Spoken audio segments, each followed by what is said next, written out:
January the 2nd, 1991, Kacpov was officially proclaimed world champion for the fourth consecutive time.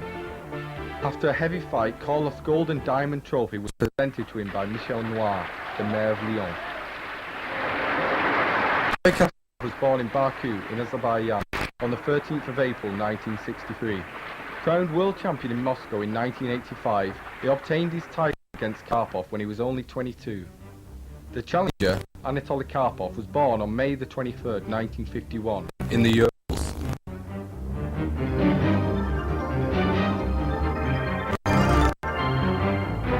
He was world champion from 1975 till 1985. His style is like that of a boa constrictor.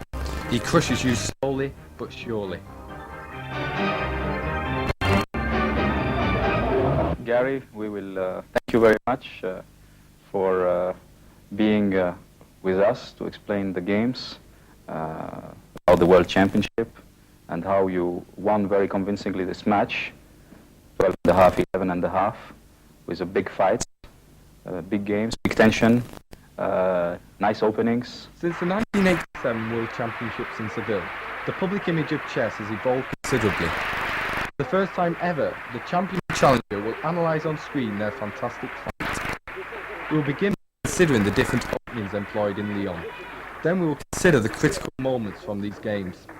Finally, the two antagonists will discuss the lessons to be drawn from this historic match. Get title.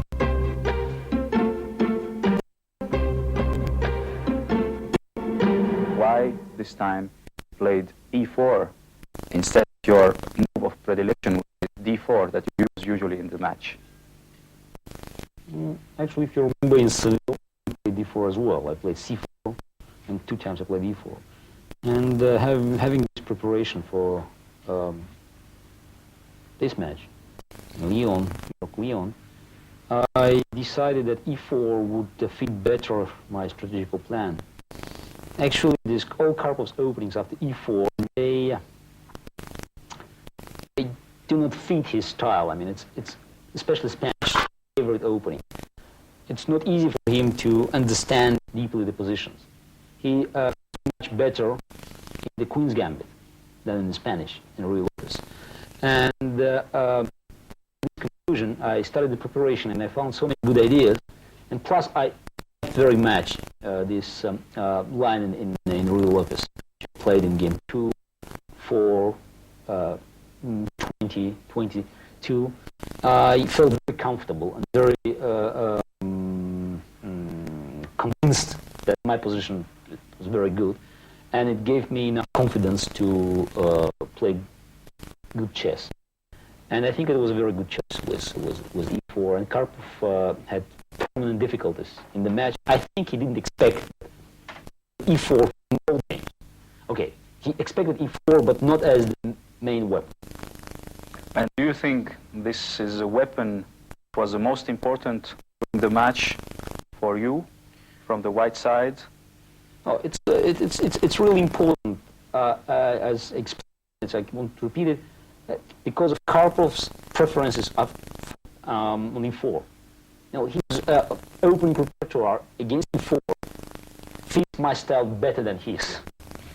But in Sevilla, you played, as you said, c4, sometimes e4, but c4. But it seems also that he had some problems on c4. Yes, but finally he chose Queen's Gambit, and I couldn't get an advantage in any Gambit. Oh, yes, he had problems, but in Seville it was another story. Actually, White didn't have an advantage in Seville. Okay, when I was White, were White. I guess that it's another sign of this match, and it's another sign maybe of the more modern chess. Black has problem. Now White is serving like in tennis, and it's very difficult for Black to reply. I mean, this is a first time in a World Championship. No game has been won with pieces. No, but yes, this is the problem. But I can say that if I want to make draw with White, then I can make it to be sure for 95%. 5% just if I make mistake in one move. But 95% with Kasparov or anybody else. If I need to make draw with White, then I can ensure I can do this. And this is big advantage. With black, I cannot say this.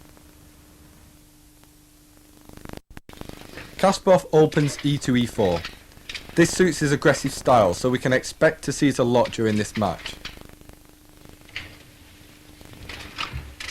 Karpov plays his favourite defence, e7 to e5. White plays knight d1 to f3 to attack the e5 pawn. And black defends it with knight b8 to c6. Now bishop f1 to b5. This move distinguishes the opening as the Roy Lopez. Why did you play the Scottish game instead of the Ruy Lopez, usual Ruy Lopez? Knight f3. Before. I had this idea in Spain, in my preparation training session. I looked through some very ancient openings.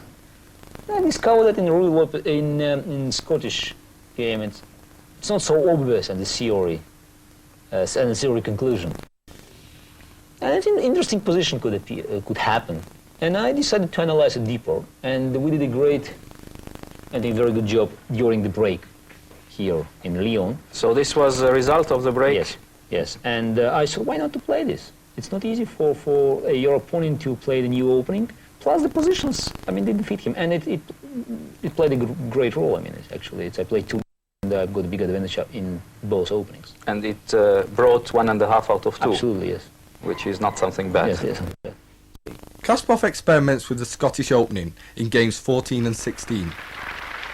This opening has not been seen in a World Championship match since 1886. Like the Roy Lopez, the game opens e2, e4,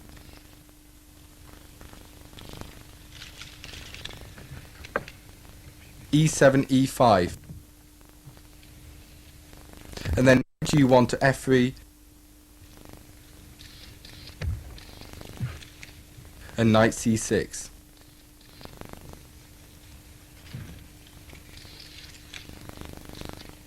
Now the move which gives the Scotch opening its character, d2 to d4.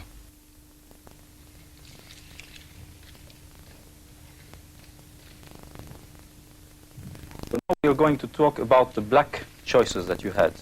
You played the Grunfeld and you played the King's Indian. Once you said that the Grunfeld is 100% correct. So why did you also play the King's Indian? Yeah, I think that any opening is 100% correct. It's any normal opening. And it's only a matter of your feelings, your mood, and your preparation. And I have to admit that Karpov prepared a very unpleasant system against Grunfeld. Plus, he prepared, I'm sure, some interesting innovations, which he couldn't show except one, bishop a6. I think I discovered them. I discovered his home preparation. That's why maybe we played many games behind the stage. I mean, in the home analysis. I think it's really unpleasant. Plus, it's an interesting move order. Bishop is queen d2. It just excludes some possibilities from black. And I have to admit again that it's not easy to organize a counterplay with black. Black could play for the equal position, but he reduced black's opportunities to find for the initiative, to fight for the initiative. And I felt that it wasn't the positions happened in Grunfeld were not sufficient, for my match strategy, and that's why I decided to quit Grunfeld. Plus, I lost the game. Okay, I had a bad position in game 9, very bad in game 15. But anyway, until you lose, you can continue. But when you lose, it's better, especially if you don't like it, better to leave. Okay, so this is because you didn't like anymore the line. You came back to King's Indian, which is... Yes, King's Indian is more solid, But anyway, even in King's Indian, Karpov discovered this system, with bishop is free, and plus Zemich. It's not a story Zemich, but this bishop to bishop is free, to reduce black's active opportunities, which is very unpleasant. And it was the base of his strategy with white, to reduce my active counterplay, and he succeeded with it.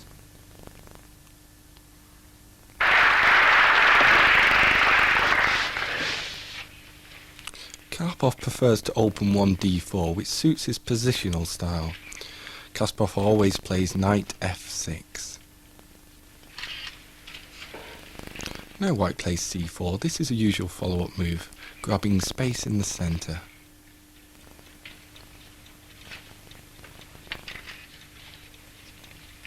Kasparov plays his usual g6.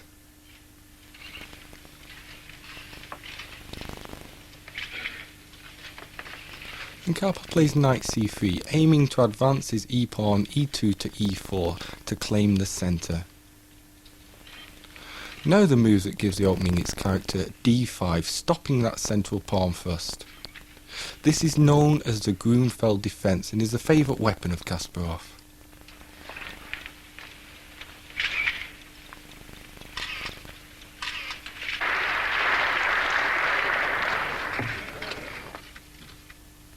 Again, Karpov opens d4.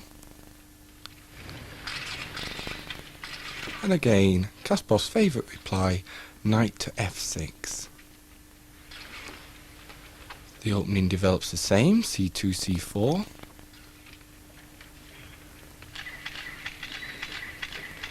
And again, g6, the fianchetto of the king's bishop.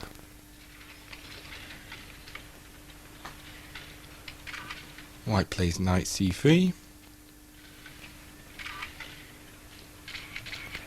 And here Kasparov deviates. He fianchettos immediately that king's bishop. This gives it a distinct character. Karpov grabs the centre with e4.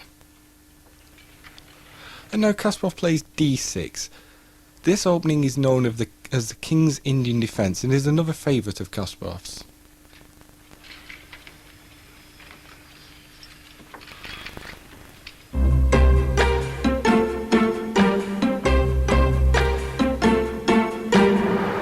With the score level at 6-all, Garry Kasparov arrives in Lyon for game 13, accompanied by his wife and his mother.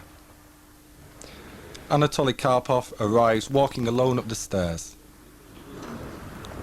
A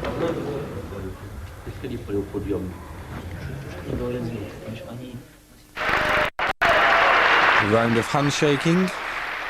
Finally the players come face to face with each other. Karpov opens d4, there's no surprise here.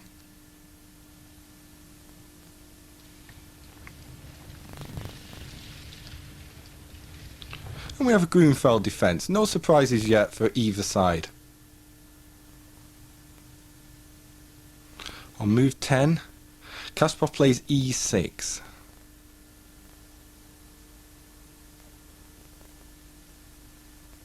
Now Karpov advances his d-pawn to d5. Garry Kasparov has something to say about this move.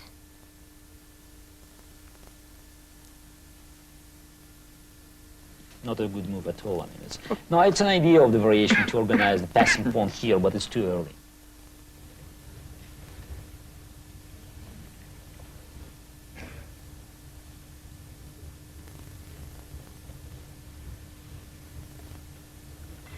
Karpov's inaccuracy on move 11 is met by Kasparov's inaccuracy on move 15, knight b6. Kasparov felt he had a much better move than this one. Here I made a mistake, very bad mistake. It's not mentioned here, but knight b6 is a bad move. After knight f6, c4, queen a3, it's a big advantage for black. Big advantage.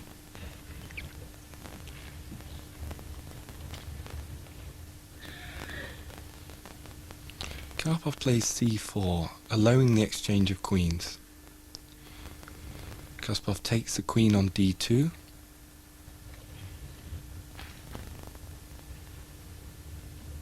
And Karpov recaptures with the knight. Now Kasparov puts the knight on the edge of the board on a4, and quickly Karpov plays bishop to f3. Now the knight comes into c3, leaving the c5 pawn weakened. Why didn't Kasparov play b6 in this position? I was afraid after b6 I didn't like knight e4. And you think now your pieces are misplaced? Yes, I think it's misplaced. Actually, it's black should try to equalize the position. I mean, they're You think slightly so, you think there's black is slightly worse here? This is your opinion. I think slightly worse, because if I could play b6 and knight c3 or b6 and f5, then I'm fine. Kasparov just counted this variation. He played knight c3, and I'm almost sure he didn't see, he overlooked the sacrifice of exchange on c3. Otherwise, black has a good game. But after this sacrifice, white is much better. And so Kasparov should sacrifice back the exchange immediately. So rook takes. Rook takes, bishop takes. Bishop takes. So knight e4. Yes. And then it's very difficult to find good. So rook takes e4. Yes, rook takes e4, bishop takes e4. All this is forced. Yes, everything is Rook forced. e8. Rook e8, bishop d3. Then he played b6. Which is forced. Which is forced, yes. And now king g2. Yes. This is a good move. King g2 is not the best. Maybe move. bishop c1, rook c1. Rook c1 was a little bit stronger, just to attack the bishop. Attack the bishop, and then just not to give me this opportunity f5. Do you think white is slightly better in this position? Definitely better. Definitely better. I had another possibility: rook c1 or rook b1, b3, a3. So you mean rook b1 or rook c1? Or rook c1 just to kick out the or rook bishop b1 from and rook b3. Yes. a3. Just to have an idea to put rook on a3 and to weaken the structure. Yes, the structure.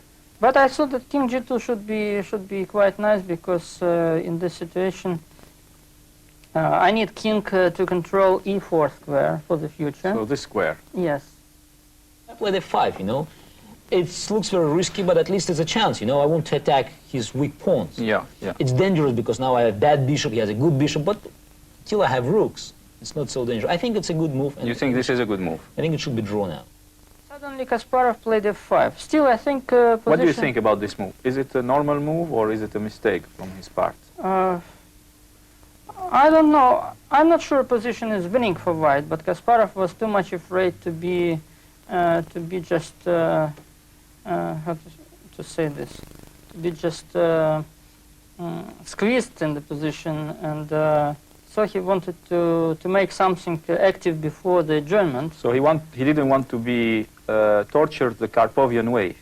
Yes, but I don't think white has a real plan to fight for a win. The game was adjourned, but Karpov proposed a draw. Kasparov accepted, so play did not resume.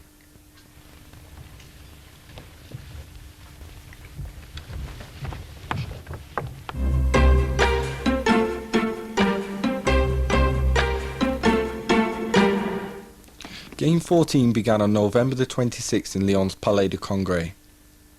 Kasparov arrives at the board in a mood of concentration. He's prepared something very special for Karpov today. He opens e4.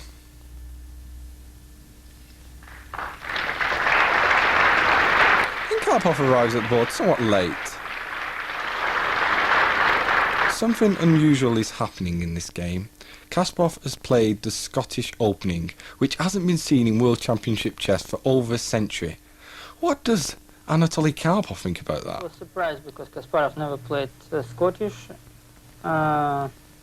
Also, I played a very sharp game with Timon, even 2 games, I believe, and one won a beauty prize in London International Tournament, and also a very sharp line. I beat Timon in a nice way. So Kasparov prepared novelty b3. So he played in game number 14.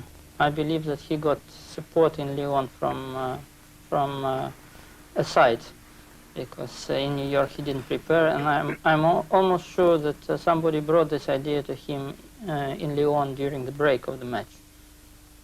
So you think this is a line he has been preparing from the 12th of November until just between New York and Lyon. And is it possible in 10 days to prepare a line for the World Championship? Why not? Why not just to play one game?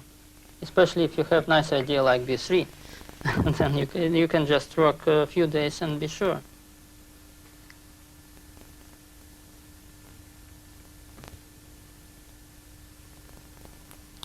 After Karpov plays his 8th move bishop a6, the world champion shares with us the secrets of his preparation. Karpov won several games with this opening, and normally they all played knight d2 here. Prepare this move b3. It's an interesting line. You know, white is behind black in to develop pieces, but they have some advantages. One is the pawn structure, because if you play f6 or d6, I change pieces and then they have better endgame. So this is a new move? Not a new move, but a very rare move. Plus this bishop, you know, very strange what he's doing here. And this black should play very, very active to use this advantage, and it's not Karpov. Plus, yeah, there are many moves in the position, many moves. It's f6, queen h4, long castle, g6, and Karpov played long castle. It's normal reaction, which is maybe not very good.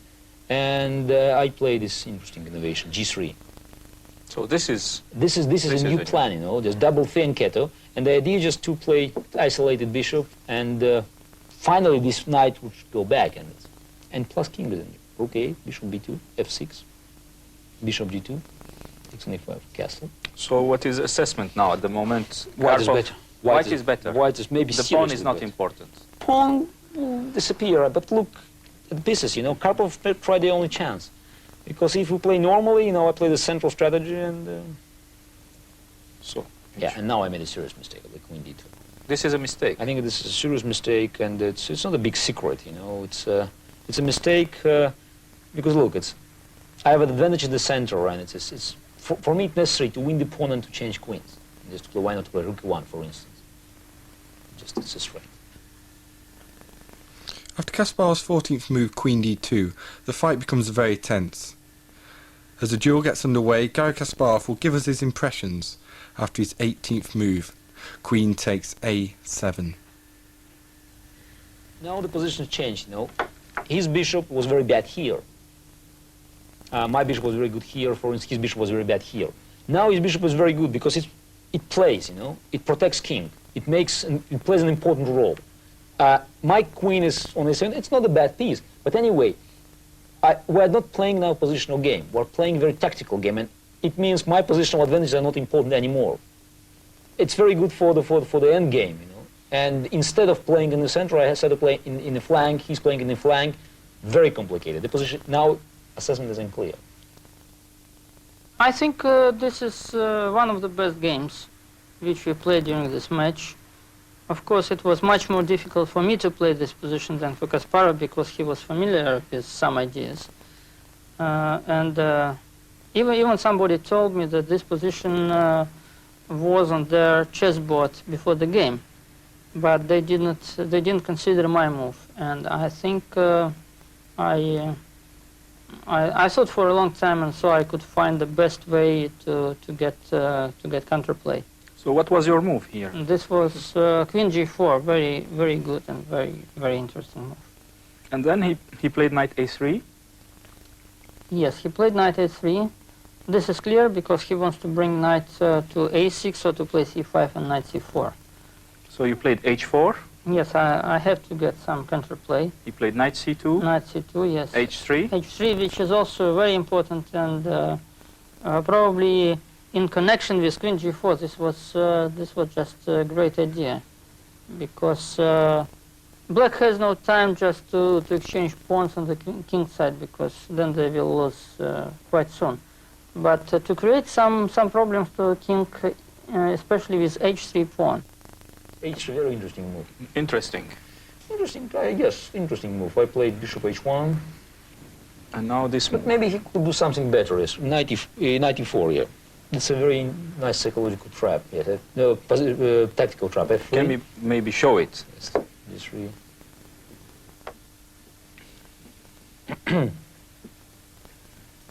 Mate. And mate. Okay, good.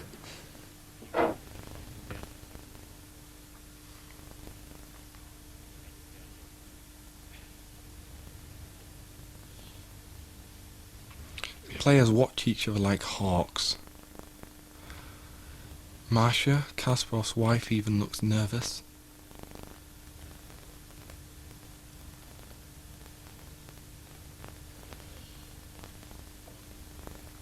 Anatoly Karpov too seems tense, as does Gary's mother, Clara.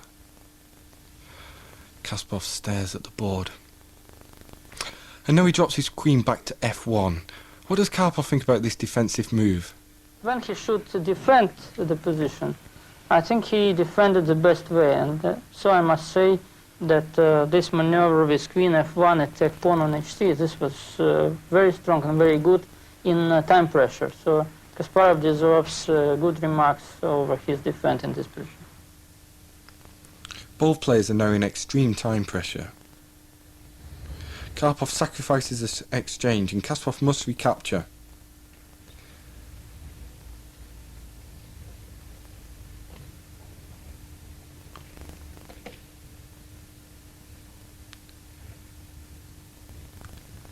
Now Karpov starts checking.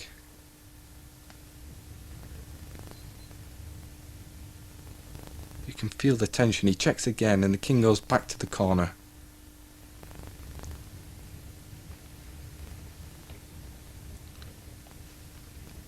Another check.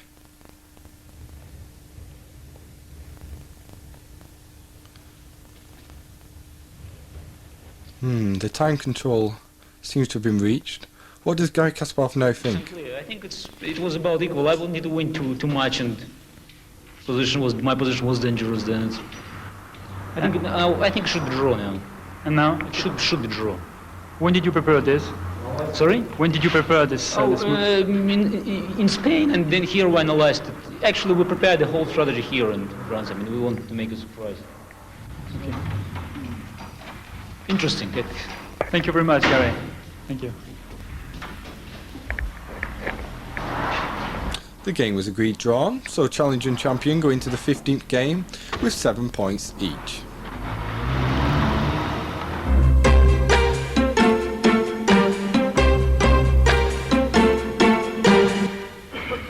The 15th game of the match.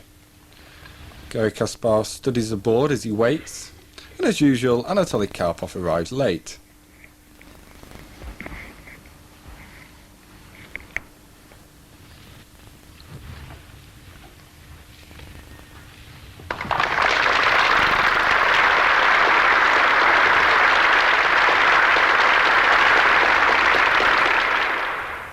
True to himself, Karpov plays d4, and Kasparov has played the Grunfeld defence. He receives a surprise though on the 11th move. What does the challenger think of this? Right. Very strong move. Very strong move. I mean, he's starting to attack and to mate me. I can always change queens, but then we'll go straight to the very unpleasant endgame for black. And unfortunately, this exchange is the only way to stop the attack. It's the only way. I think it's a refutation of the line, e6. This is a refutation. Absolutely. It looks very obvious, but How come that there was such a hole in your preparation? I think it's because of a very intensive preparation, and we had to do so many things which should be done during the pre-match preparation. So even the world champion and his team can sometimes miss a simple move, which is like bishop h6. Definitely.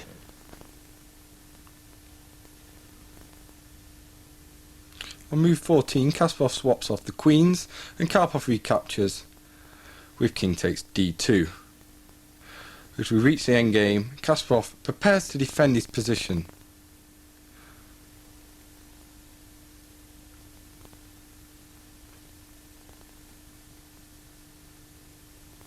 Move 18, bishop d3. Is Kasparov worried about this move? He had many plans. Okay. Knight e7. Yes. I think Karpov had many plans here. He could play g4, g5. He played a good plan. Maybe it's a problem to have many plans. He actually had 3 plans, you know. Yes. h5, or then h6, or g4, g5, or h5, and the takes and rook h2. It's a problem, but anyway, he had a big advantage.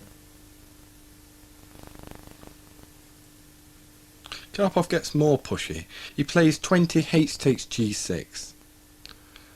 Kasparov recaptures, h takes g6. And now rook to h2. It's a good plan, because now he wants to force me to change all rooks and then to play e5 and to... And this is adapted to his style also. Yes, but he spent a lot of time trying to choose the right plan. because he felt, it's a big advantage, and he didn't want to miss a chance. It was his only chance in the match to take the lead. Right. Game 15. So you And, played b6? I played b6. What else I can do? Yes. He g4? played g4, yes. And now I made a move, and Kasparov called this suicide. Yes. What do you think about this? I think it's practically the only chance. The only chance. Because Otherwise, if you go straight to the changes, rooks, then it's you play g5 somewhere, and you have very bad end game. The game will be adjourned. and you will suffer, Will suffer, and probably you will lose. and anyway. probably you lose. Because it's a big advantage for white. So it's better to But after immediately e5, free yes, yourself. you have, if e5, you have some chances, e5. Some practical Some chances. practical chances. Kasparov is desperately trying to hold his position. His wife and mother again look worried. The players stare at each other almost aggressively. Can the champion cope with the 25th move, knight d4? I mean, black's position is not better. I mean, it's still bad position. Right. But here, white should do something very, Precise. Yeah, precise, because the value of the move is much higher. If he could, play just general moves, here he should play, precise plan. And it's psychologically, it's difficult to change your mind. He was ready to improve the position. Now he should play something really. Because if I could change a couple of pieces, it's a draw. Look, I changed 2 pawns. I got rid of my bad pawns here. Okay, I destroy his center, but he still has very powerful pawn in the center, plus attack against my king. Karpov struggling to convert his advantage.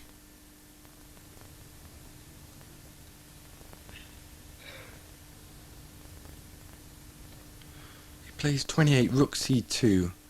Gaza didn't think much of this move. Here he made it.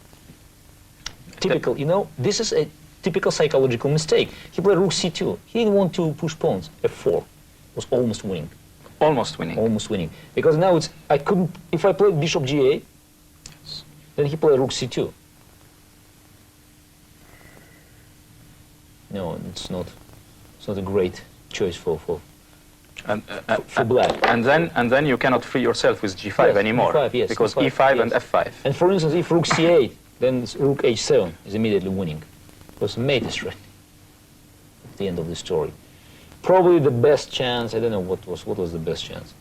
But you mean after this Yes. move, Bad Karpov position. has a very good position, Big advantage. I and must he say. could take the lead in the match with this Could game take the lead on the match, if yes. he could win this game. Yes, after this move, yes. Bishop g8, rook c2, rook e8 was the only chance. But it's not, it's bad position anyway. But rook c2, he is trying to keep an advantage. And So typical Karpovian move. typical Karpov, yes. This was move which missed the winning chances. Because here, maybe you agree that after After 4 position is very difficult. position is very difficult Very for difficult for black, yes. Probably it's even winning. So this is one chance that you missed for this match on the game 15, in fact. Yes, that's right. It's clear now that the danger for the champion has finally passed. On move 33, Kasparov played knight to d5 check. With it, he offered a draw. Actually, I had to play the position, but I was so happy that it's a draw. And for me, I felt that it was important that I saved this game, having bad position, and I decided to fight next game. It's normal for the match. Actually, maybe it's wiser to play, but you need another player with another character and with another thoughts. Okay. I made my decision, and actually I won the game 16. Karpov decides to accept the draw. Now, where did he go wrong? So I had advantage all the time, but so it was close to win. Yeah, and I missed somewhere.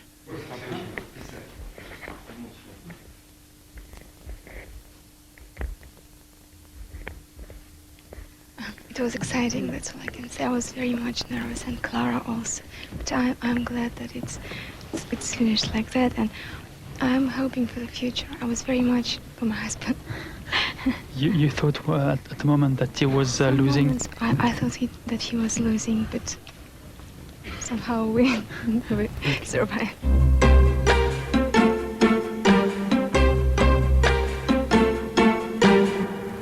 The 16th game of the match began on the 1st of December 1990, and it started a fierce debate on the use of computers in adjournment analysis. It also marked a turning point in the match. Up to this point, Karpov had resisted very well. He could have even gone a point up in the last game.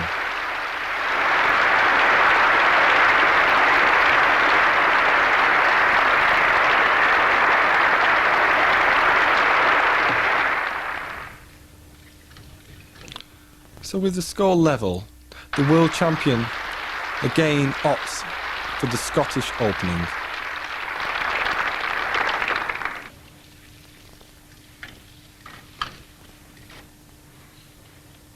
But this time Karpov's prepared a novelty on move 8, knight to b6. What does Kasparov think about this new move?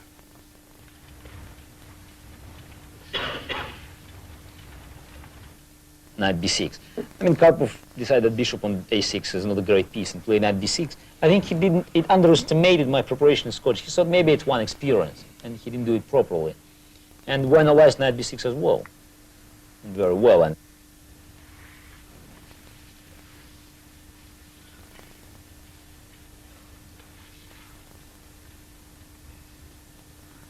Karpov deploys his bishop to b4 on move 11, and Kasparov tells us why he's so happy with his next I'm move. sure this move he overlooked in his preparation, home preparation. And it's a very good position of idea. I take on d2. And now if he tries to destroy white pawns here, this pawn is... I push the c pawn, the c pawn, knight d5, b4. I should change probably bishops. It's a very bad position for black. So white is very comfortable. Very comfortable, because I can just push pawns here and you cannot stop them easily. You can analyze. It's a big advantage for white. This game is just one of two disasters in the home preparation which I had in Lyon, because we had this position at home. This is not very far from the new idea, and it was just completely wrong judgment of the position. I think this position is already bad for black. Maybe not so bad as I played. I had better plans, but still the estimation of the position at home was completely wrong. And if I would just consider the problems which I could meet in the game, I would never play this line. And do you think that instead of bishop b4, if you would have played a5, a4, your problems would be solved? No, still white is much better here. White is much better. Much better, yes. But a4, this was possible, but I think it doesn't solve all the problems. Karpov's 11th move was an error.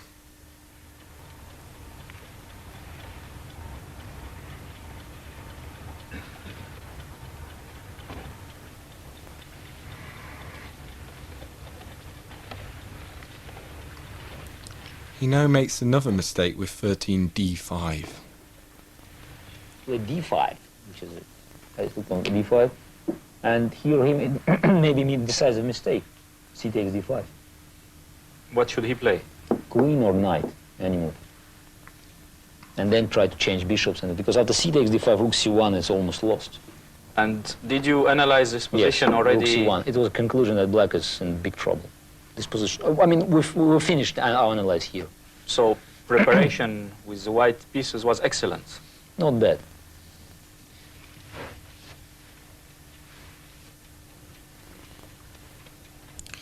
Kasparov has a serious initiative.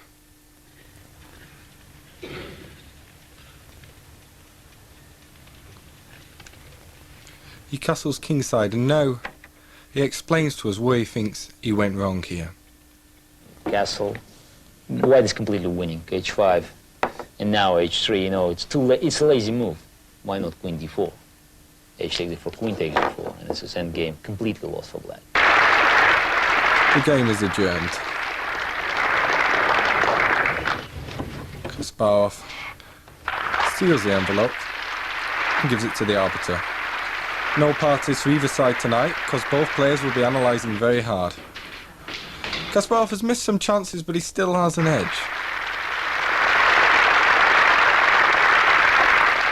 The arbiter opens the envelope, which contains the seal move. And now he plays the sealed move on the board. Queen to b2.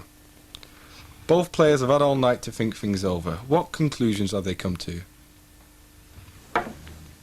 Fortunately, I had this move to change queens. I sealed the move. And this is an adjourned position. It's a result of adjourned position. And how is this position? Draw. This is draw. I think that, okay, practically it's a good chances to win, but as a result of proper defense, I think it's a draw. If you can prove mathematically, I think it's a draw. The adjourned position was unclear. None of the experts in Lyon knew the right answer as to the result of the game.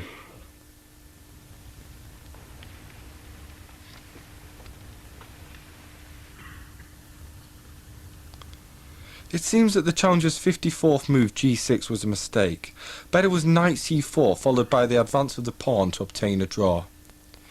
But let's hear Anatoly Karpov. He has some things to say about his adversary's play. No, I think from the moment where Kasparov got decisive advantage, he started to play very badly. So almost every move just needs to have question mark. What Kasparov played maybe during 10 moves, I don't know. And so he almost missed all the possibilities, and the adjourned position was still difficult for black, but we couldn't find clear winning continuation for white, but at the same time we couldn't find clear draw continuation for black. And I believe Kasparov didn't play the best way during adjournment, and probably he pointed out the moment where I could make draw by force. Karpov is about to play his 88th move. King to f8, attacking the champion's rook. But Kasparov will adjourn with the advantage.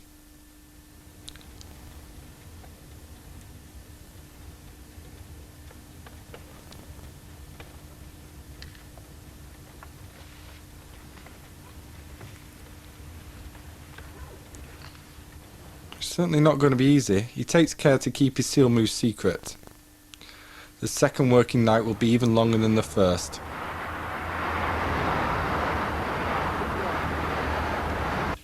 Now we're ready for the third session of play. The arbiter plays the 89th move, rook to a7.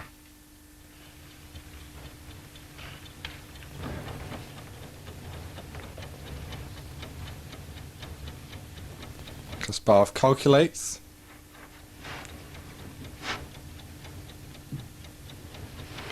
On a move 102, he plays king a7. And now Karpov must resign. The world champion takes the lead, 8.5 to 7.5. But there's been some controversy about the adjournment. Different things. It's adjournment at one story, timeout another story. I think the for the next match, something should be done with the adjournment. Computers are important, but if you remember the second adjourned position, I mean, this is we can put the second adjourned position, which was... What do you answer to the people who say that this is a computer? No, computer, it was checked, you know, that this is, computer couldn't analyze the position. So it's only the man who can still analyze this position. Sorry, Bishop was here. Computer couldn't analyze the position. I mean, computer could, all computers, I mean, because it was checked, you know, you can ask Lugi or Friedel. All computers, they was unable to find a way. I mean, even Deep Soul, the strongest computer, needed the first 5 moves of my plan to find a way. So this is... I found it mathematically. I spent 2 hours. Mathematically, it's maximum 17 moves. So this is the end of the controversy about this? About this game, yes. There was no controversy. I mean, it was a typical lie spread by, I'm sure, by some people who wanted to reduce the importance of this victory. Nothing to do with the computer. And I told all my friends 2 hours after the adjournment, mathematical one. So the game is just over, and this is a power of the man, and Yes. not the power of the machine. This is very The important. machine is quite weak in this position, even in this position. And do you think psychologically this was the first, I mean, important moment of the Oh, match? for me it was important because I won the first game in New York. It was game 2, and then for certain games I didn't win, which is not very comfortable. And after this game I was much more confident. Okay, that's game 16 then game 17. But anyway, I've got a confidence. Even game 17 didn't break the confidence. Because you... Because I felt better, okay. I felt like I was able to beat Karpov, I mean, to win the game. This game showed that, and it was very strange for me because position was quite easy to find a plan, winning continuation, but Kasparov just wanted to join the game, and he didn't want even to think over the board. It was quite clear because for quite a long time he was thinking, just spending time. He wanted to join and to get help of his seconds. And I believe that if you want to have clear competition, so we should eliminate adjournments as much as possible. It's not easy because then a game of chess would be quite long, but still then we have a clear picture who is better over the board but not with the second.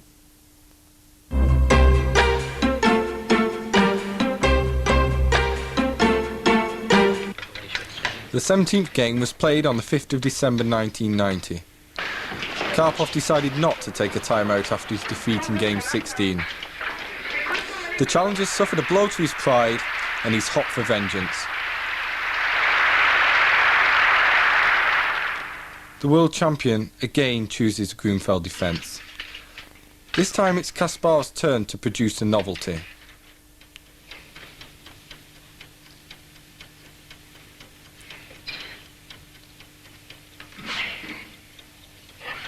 On move 9 he plays bishop g4. What does the champ think about this move?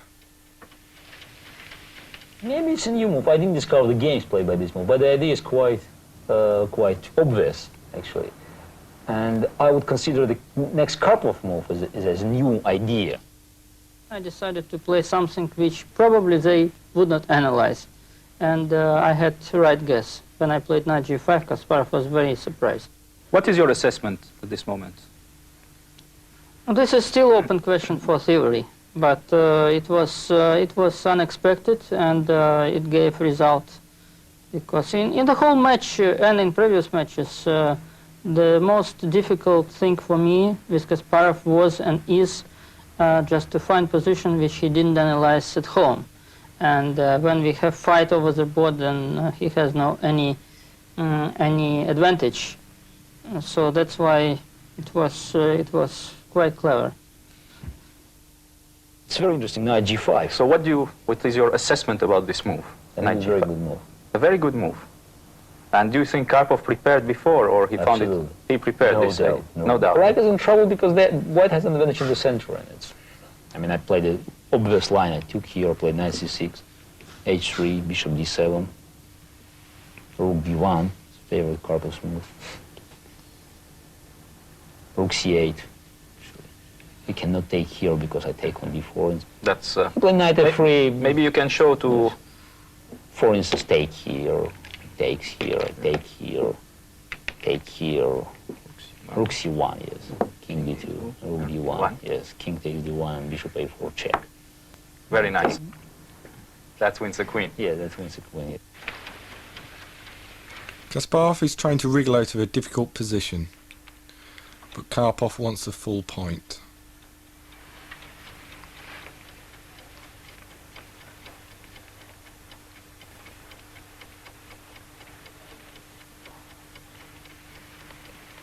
The challenger plays a sharp 18th move, bishop to g5. Kasparov seems rather bewildered. Let's ask the champion about this move. Bishop d5. And What do you think about this move? Good move. Good move. Very good move. And it's, I saw that it was another recommendation. Yes, d5 here. Yes. Which is not very good. And a6, knight d4, and e6. And then black's idea is working, you know, this is very strong square, and it's... and now the center of white is destroyed. Destroyed suddenly. completely, okay, I have bad pawns, but anyway, it's just, even if you can do it... Maybe you can... Yes, I can maybe, no, e7. I cannot e7. Take, yes, e7. Yes. No, I take here, and it's, I'm in attack. No, I think Karpov played it very well. He played bishop g5, a6, rook c1. And again, the same problem, what to do. You know, maybe it's the best move in the position to play f6. And after the bishop is e6, you know, trying to stop it and having this for post strong. But in the game, you know, I saw this is a draw. I took here, he took here, I took here, and it's a normal position. And suddenly I discovered some problems. Because this obvious move, for instance, there's a queen a3 possibility to go to the end game, which is a little bit dangerous because the pawn is coming. And another possibility just to simply play queen e2, knight c4, d5. You're still in trouble. Yeah, and but major problem was knight c4. I want to play knight c4. Bishop is, suddenly I discovered bishop e7, knight is take here, rook takes e4, d5, and the pawn is very dangerous. You know, if you're afraid d pawn, you don't have to play Greenfield defense. And later on, I discovered that it should be draw after d6, queen d7, very strong move. If you take your rook, no, it's not easy. You know, still black is still slightly worse because they should be very accurate. Actually, if you make any move, for instance, queen c2 here, then rook c1. Actually, I calculated it. Take rook c6, and you are in big trouble because you're losing the pawn. You cannot move it. It's a queen now. You cannot stop it. For instance, and I discovered these difficulties in the game, and I was a little bit in panic, and then it's played move which defended me from these dangerous end games, but it was the pawn, but actually it's a positional blunder, the same level like in game 7. After this move, black is lost. After this move, black is lost. Completely lost. I mean, yes, completely lost. Rook c1, and he won c line. And this is... completely lost, no chance. No chance at all? No chance, completely lost. I mean, he has this all positional advantages. So it's not only a slight advantage here. Here, completely lost.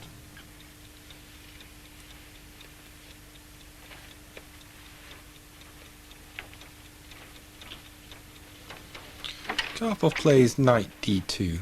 Let's see how the challenger feels about this position. Knight d2, this was a very strong move. And after this, Kasparov just collapsed. In few moves, he lost the game. But where is his mistake? Just a decisive mistake came immediately. He exchanged knights. Bishop takes. Bishop takes, and then he played rook c8, which was the last mistake, I believe. After What is other possibility for him to hold the position? Of course, it's not clear because this position is quite difficult, but probably bishop e5, you should play something like this. Bishop e5, so would Just, give him better chances. Just try to hold the position, because if rook c6 now, maybe e6, just trying to exchange one pawn and still to fight. And after he played rook c8, he just lost decisive tempo with rook c6, and after this position is completely lost. After 34 moves, black's position is grim. Bishop f4, and instantly Kasparov played queen d7.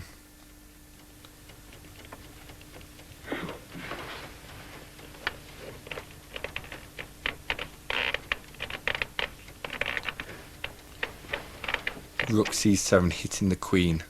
Karpov starts to turn the screws.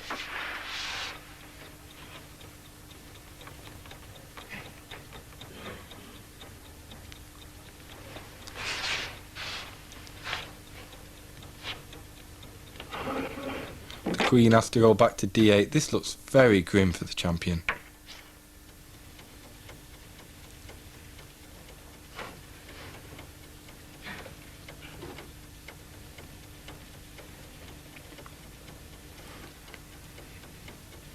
d6.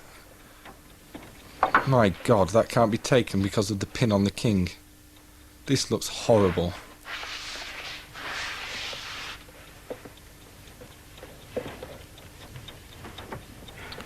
Kasparov lashes with g5, hitting the bishop,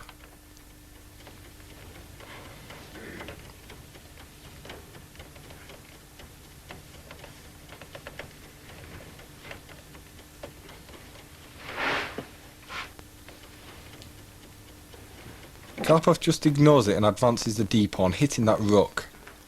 So if Kasparov grabs the bishop, the challenger can just grab the rook on e8. This looks absolutely awful. I've never seen the champion so humiliated. The rook has to go to f8.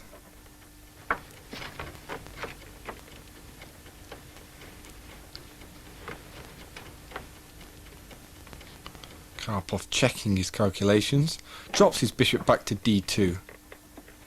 Now this looks very easy indeed for white.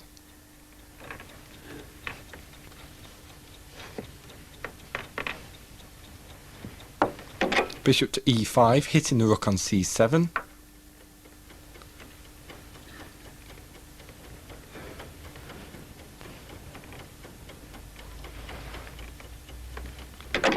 Just rook b7, moving the rook out of the attack from the bishop.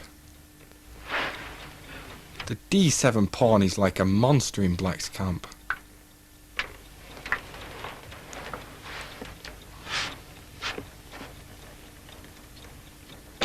Yes, and the world champion concedes the game. What a fantastic victory for Karpov. Let's hear Tolya's verdict on this incredible game.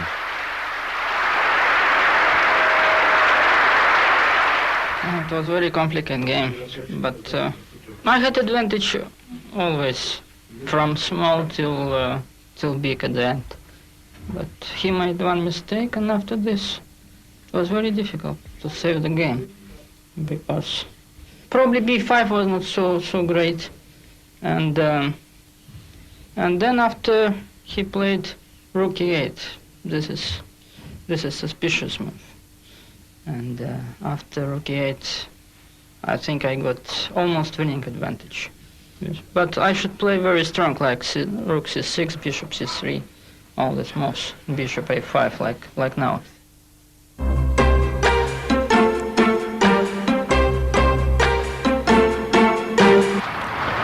Game 18 starts on December the 8th, 1990. Kasparov received a body blow in the last round, but he's not the kind of champion to run from the fight.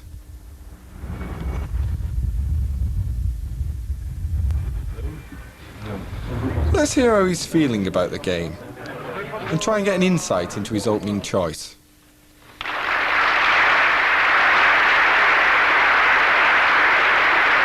I decided that it's time for Ruy Lopez because I prepared Ruy Lopez as well, and it's a Scottish play their role, and I decided to go to the normal Ruy Lopez line, especially Karpov didn't show the good defense in New York. As usual, Karpov arrives late. Is this part of his psychological warfare? In any case, there's war enough on the chessboard.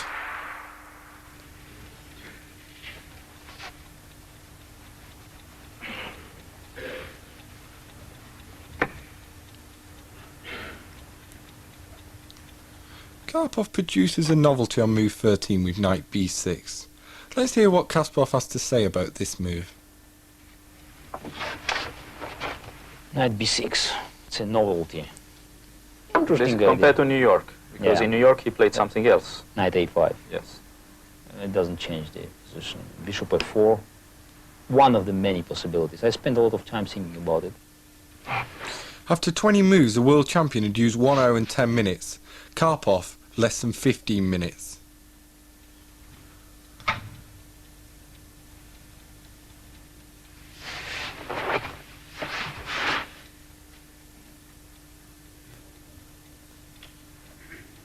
Karpov plays rook b8, and Gaza gives us his opinion on this move. Rook b8. It's a critical position. How can you explain that at that moment you thought a very long time, Yeah, I spent... and Karpov spent only 14 minutes? Yeah, he analyzed it at home, it was a preparation, but I think he played it too fast because he didn't believe, he doesn't like to sacrifice pawns. Probably he was convinced that it's a good idea and it's after queen d2 c6 he can open all his bishops to destroy my center. But as a great player he felt something was wrong, and he was right. And how can he feel that it is wrong and play it still? Yeah, you know, but maybe he was convinced by the coaches. I mean, they saw lines, yes, it's fine, but... Isn't it a lack of professionalism not to go and to check what are telling you also? Karpov again, I mean, sometimes he trusts coaches. I mean, he's not checking himself. You, And, you mean that you never trust coaches and you check all the lines? I trust, but I check all analysis. Sometimes I can make a mistake, my own, but I check all analysis. I don't. Normally I play my ideas. I mean, it's just 9 ideas out of 10, my mind. Queen c4, I mean, it's a very strong move. I mean, it's easy to explain. He had bad bishop, he wants to destroy my center, and then it's all the quality of his pieces will become strong. After queen c4, he cannot improve, he cannot destroy my center, and this pawn is okay, it's not important. Rook a2, if he goes back, then knight b5, if he takes, I take here, and at the position without any counterplay. With this weakness, and so you think this is big advantage for very big advantage? Big advantage for white. This is just the second disaster we had in our preparation, and that's why I must say that our preparation was not perfect during the match. We had this position, and so we just didn't pay too much attention to a very strong reply, queen c4, because we considered queen d2. So what did play here, and knight Kasparov? b5. Knight b5 we thought maybe was the most complicated and best move. But Kasparov played very simple and very strong, queen c4. So queen to c4. Yes, queen b4, c4. And after this, probably white has already advantage very close to decisive. Very close to decisive. Yes, I spent here maybe more than 1 hour, and I couldn't solve the problems. Of course, the best practical chance was just to take on b2. So bishop takes b2. And then rook a2. Rook a2. Yes, and just try to hold this position as bishop f6. Bishop f6. But then knight b5, and position is very difficult. Knight b5. And your, I mean, judgment is that this position is almost winning for white, or?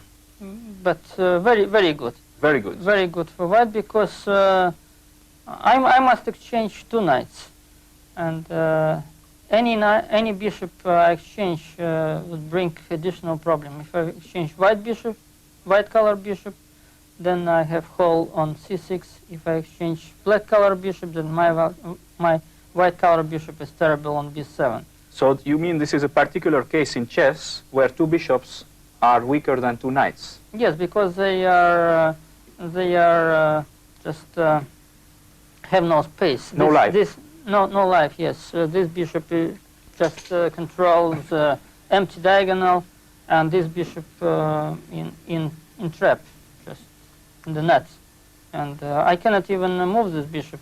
Not to a8, not to a6, b6, c8. Then this pawn is hanging, and no place to bring this bishop. So this position is very bad. Karpov's preparation has not been a success. It certainly has not caused the world champion many problems. Between move 20 and move 24, black's position visibly deteriorated.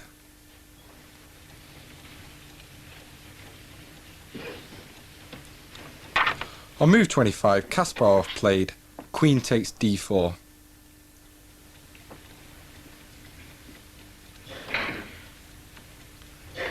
Karpov captured the pawn on c6, and he's now a pawn down. Is the position already lost? I wouldn't say that it's lost. I think I made 6 very strong moves in a row here. So you think you still have to play very precisely Yes, in it's order... typical Karpov, you know, that's some good chance. Look, knight is here, it's not a good knight. Bishop is strong, the pawn is weak. This pawn here, taking this pawn. There's some chances. And I made serial of very good moves. I was very proud of these moves. As I played b4, it's an important move. First strong move. Yes. For instance, if he goes take, I then can take and play b5, you know, tactical possibilities. He cannot take because it's pinned. And if he goes bishop and then knight c4, knight takes d6. But we can maybe explain Yes. to our people. Rook b1. And after this move... Yes, I take here, take takes, here, take here, rook takes b5, rook a8, mate. And this is mate. Mate. Good. So first very strong move. b4.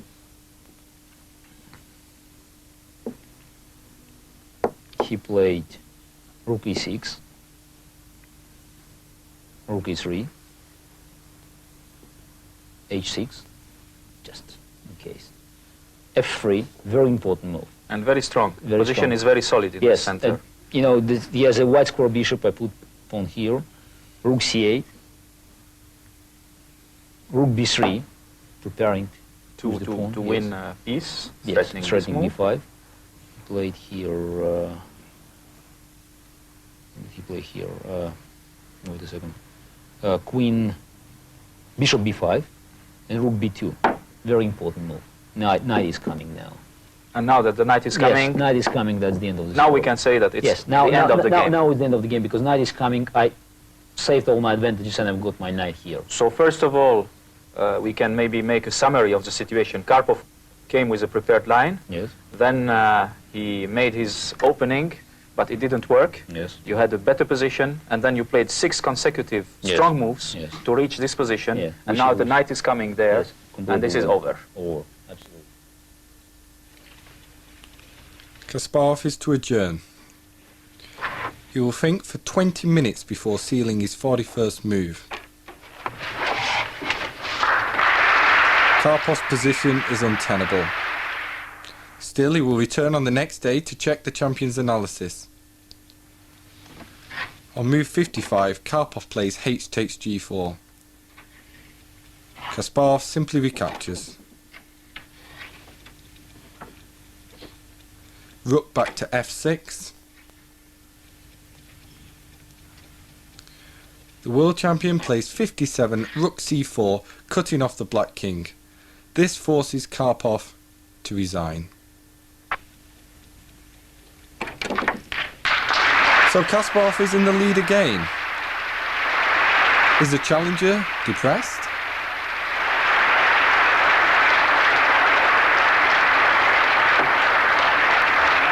How do you explain you lose this match? You mean game? Yes.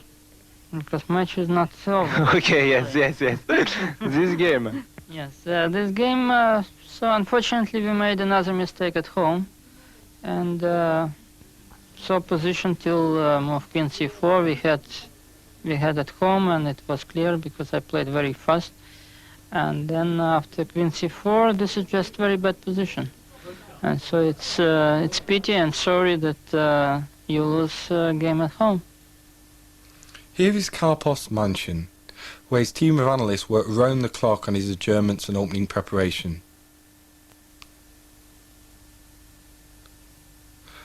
But let's hear his views on his opponent's team. Normally he has better preparation, and of course it depends on the team. He has a much stronger team. Yes. I mean, with bigger names, and for several years already. So they prepare him ideas.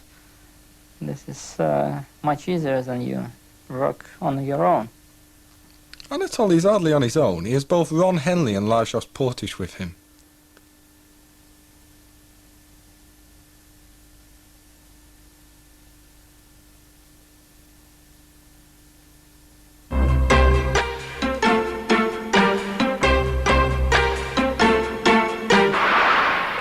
As the snow falls on the 12th day of December, Game 19 gets underway.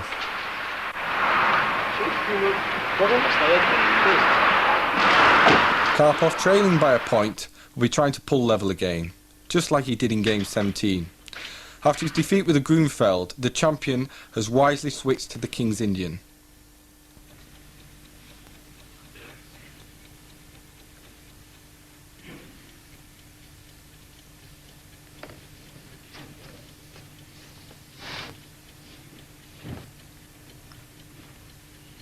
On move 10, Kasparov plays knight a6, and he has a few things to say about the move.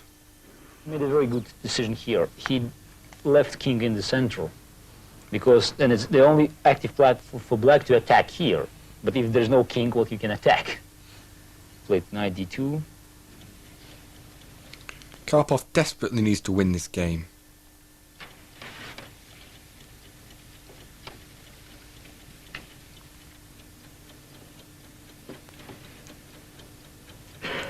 He continues to maneuver by playing 17, rook b1. And what is your assessment in this position? Black was slightly worse. You know, Slightly worse. And maybe queen g5 was trying to organize something here. I played b6, and he played knight f1. And it's an unpleasant position because Black should do something here. I mean, how? And now you played this move, bishop f4. It's very interesting. it's a move just to, it's kind of positional trap for Karpov, you know. It's nothing to do with this move. I don't know what to do, for instance, after h4, but I didn't see the possibilities, what I can do in the position. I mean, how can I improve it? My knight cannot come to g7, it's probably too late. And it worked out, it worked. He played g3. Very bad. Very bad move. This is very bad, very unusual for Karpov, you know. He weakened his pawn structure. It's a pride of his position. And then I went back, he played h4. Actually, it's a unique game for Karpov. After 20 moves, he pushed all his pawns. In his life? I think he never did it. So we've seen sparring on both sides of the board.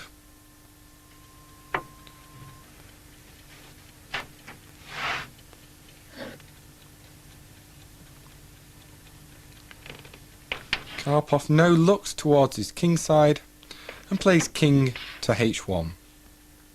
Here I was really surprised by his move. Obviously, Black wants to open the game. I mean, I expected b5, and I thought maybe this is draw. I didn't want to open the game here.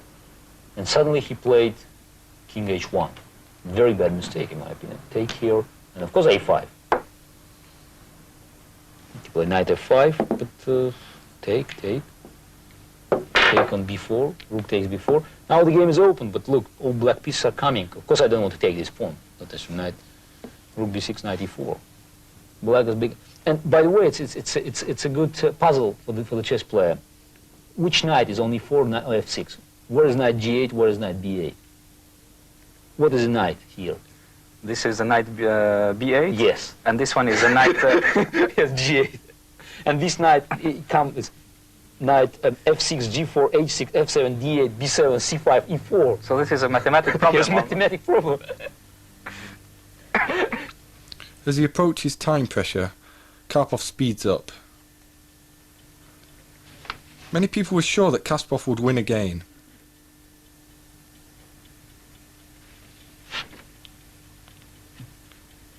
But suddenly he plays rook c1 and proposes a draw. The audience are very confused.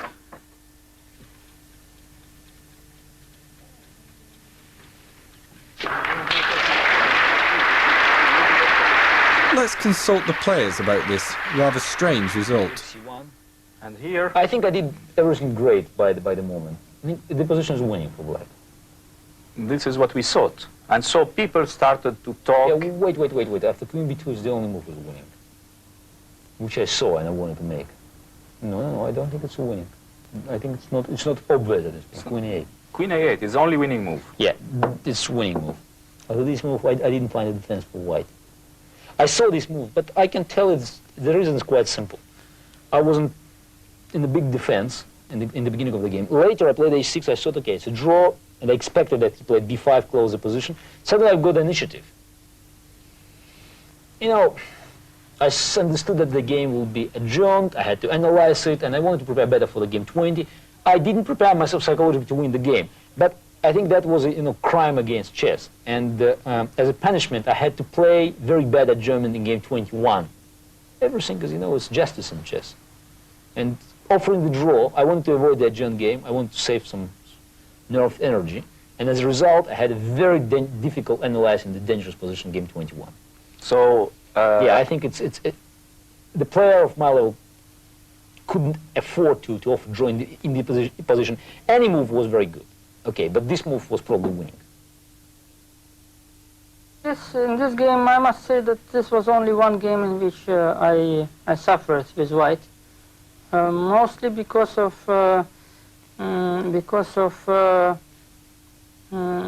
overestimation of my possibilities after the opening. I decided that in this static situation on the king side, white would have chances to get advantage, but in reality it happened that I couldn't even hold the position, and this blockade was very good for black. And of course this game Kasparov should win. Kasparov just didn't want to have any risk because he was 1 point ahead in the match. In very nice situation, he didn't want to have any risk. And of course it's difficult just in a few minutes after a very long session to estimate correctly if black can win or not, because Kasparov should make, after queen b2, he should make important decision.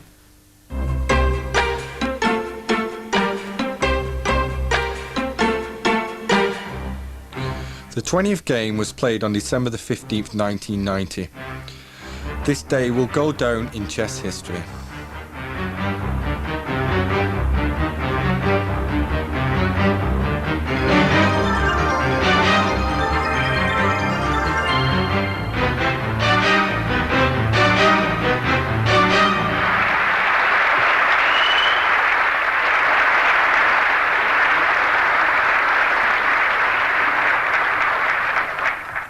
At this moment I took a decision to have risk, to take risk, because it was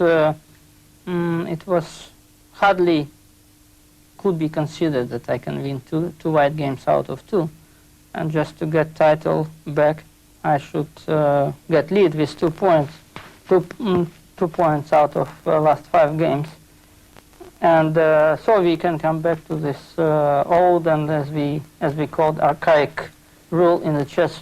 In the history of chess, when in case of draw, world champion maintains his title. So I believe nowadays we should eliminate this rule because it gives a lot of advantage to world champion. And so I just decided to take risk to fight for the title. This will be a battle without mercy. Both sides eagerly enter a sharp variation of the Roy Lopez.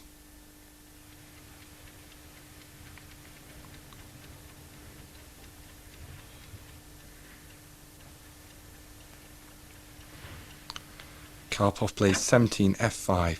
What's Gaz's verdict? That's a good position of idea, just to destroy white center, but one consequence, king. So were you surprised by the aggressive attitude of Karpov? It's a psychological result of the game 19. Probably I won the game 20 by offering the draw in game 19. And Karpov saw that maybe I'm just having 1 point lead, I will hesitate in any complicated situation, and he decided, to fight. Because in this position, white should be very, confident. Because sometimes you have to sacrifice. Positionally, you are in trouble because he had an advantage in the center. And you should attack without hesitations. And he thought maybe it was an advice of his psychologist. He decided to play this line. And what do you think about his choice? Of course. It was quite obvious for him in the situation, but I think it's a bad choice because I play this position much better than Karpov. I mean, I feel it much better, Plus, I was encouraged by his king, and he underestimated my confidence. I mean, his game 19 was normal. I mean, I was programmed for draw, and I offered draw. But here I was programmed to crush him, and I did it. I was choosing very sharp line, as I told, just to fight with Kasparov. And also, we could remember not very successful set of games, Spanish opening in Leningrad match in '86, when I played also a very sharp line with not f5 but c4. So it is a choice of black if they play sharp or they try to survive in quiet but difficult variations of Russian defense or others, or Karakan or other possibilities. So you think this is the good choice for that day, for this game? Yes, I think it was correct choice. The position is still known to both players. But Kasparov is the one to find a new idea. Rook e3, knight f6. This is almost 0-2, yes. And this is a new move, knight h2. An interesting move, I opened this because knight here is not attack, and sometimes he can go to g4. And Karpov, he played king h8. Is it a good move? Who knows? It's not a bad move. I mean, he's trying to improve his king. Probably Kasparov didn't analyze this move because he looked surprised.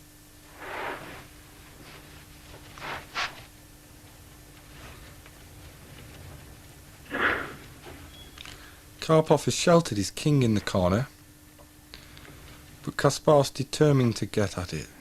He plays b3. b3. Now king is here, and this is bishop is coming to this diagonal. He played c4, which is a... No, he took first. Oh, he took first, yes. Was it good to take first? Wasn't it better to take here Maybe, first? maybe. But anyway, white had an attack, After for f takes instance, e4, knight as we takes. discussed, rook f3, for instance. Another possibility for white. And anyway, the bishop is coming, and look, all these 7 pieces in the attack. So Something could happen. So the style of Gary fits very well to this kind of not only position. style. I believe that positionally, white is right. You know, they did everything well. You know, they attacked the king. You played c4. Yes. Some people are wondering why you didn't play first f takes e4, No, then and after knight takes e4, knight takes d5, and if rook g3, then knight f6. no, I simply didn't like this position because of too many possibilities for white. Very good bishops, diagonals. On the king, you mean? Yes, yes. And in this case, if I wanted to take pawn on d5, just to open diagonals, then I first of all, I shouldn't exchange pawns. You if think I would take on e4. You think this was so maybe... No, just if I would like to play f Yes. to e4, I should play it immediately, not Yes, to open yes. additional diagonals. Just diagonal a2, g8. But in this position, I didn't like that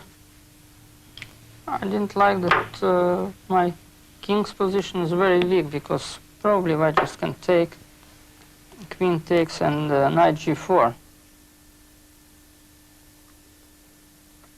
So too many pieces over one poor king.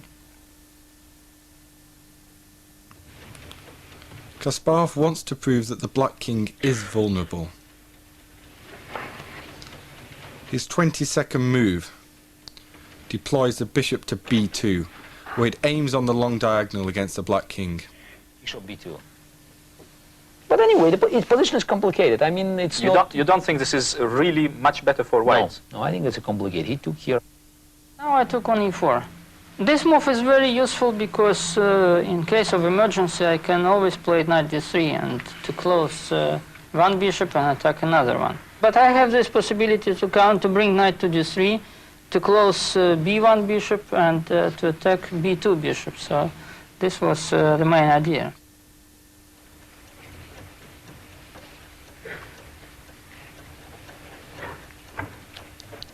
Karpov knows his king position is weak, so he counters in the centre. On move 22, he captures the e-pawn.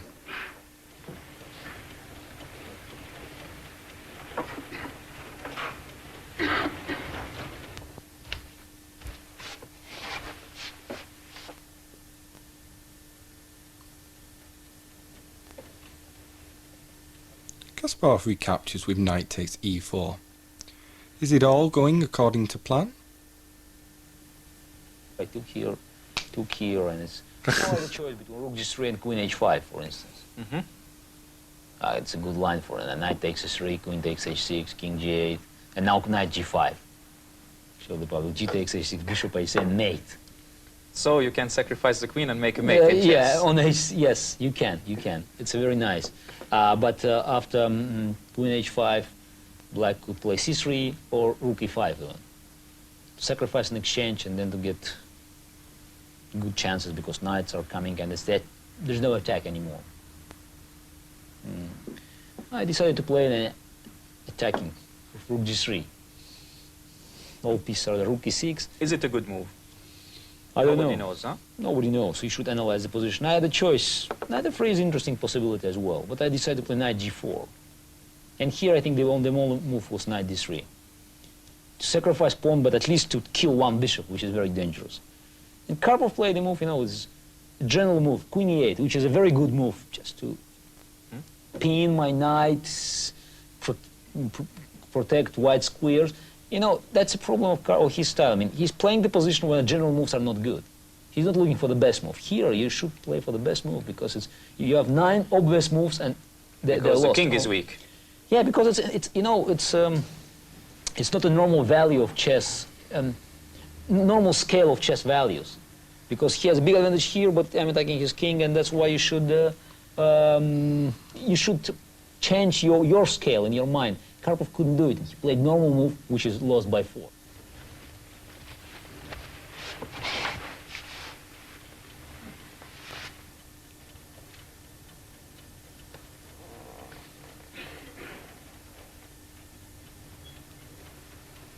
So let's see Kasparov play this move, rook g3. So this was a little bit too emotional, I believe. Rook g3, the whole attack.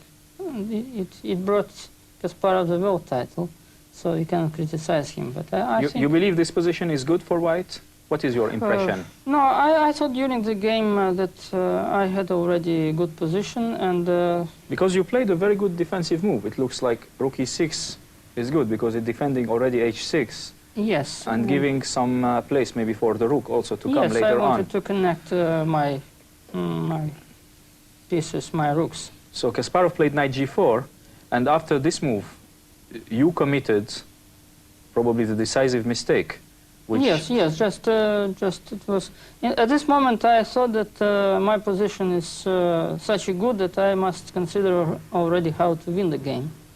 But still, I should be careful, as game showed that white had good chances for attack. So the easiest way was just to play knight d3. Still, white has some chances to try to exploit the weaknesses of black king's position. And so you think that after queen e8, the game is over. This is a decisive mistake. I think so. Yes, I think so. So the rest is just, I mean, a matter which is not too difficult to play between the best players in the world. Yes. So it was just quite easy.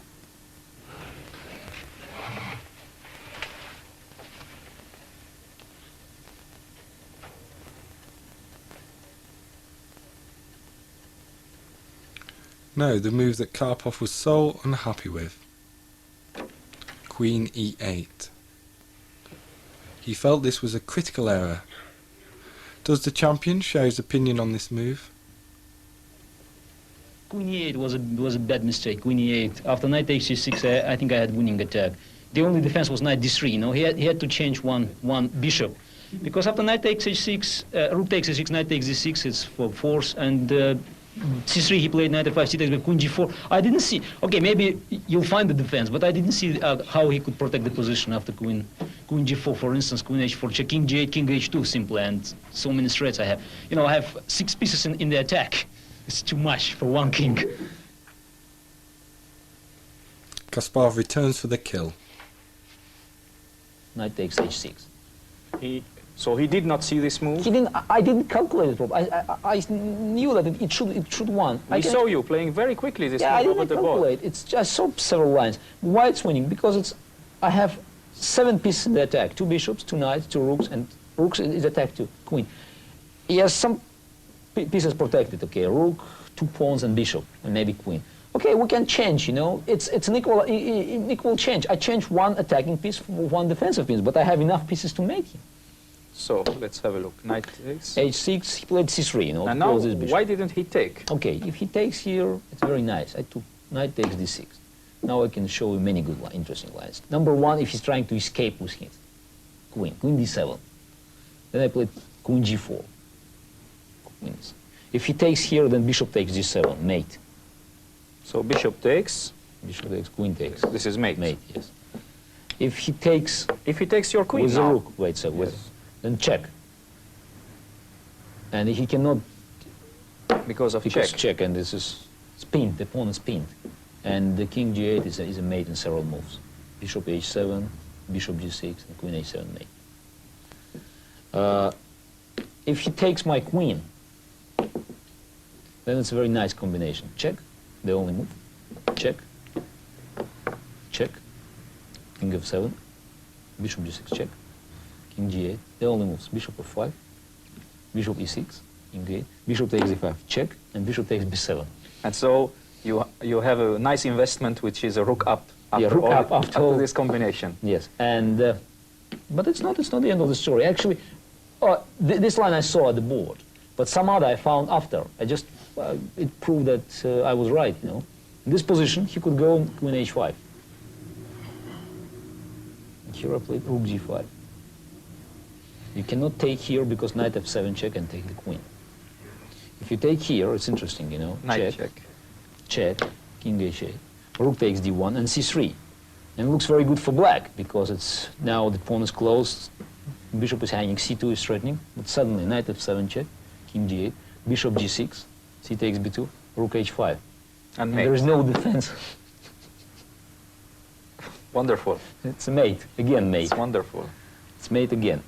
So you had the feeling for this position. The feeling, yes.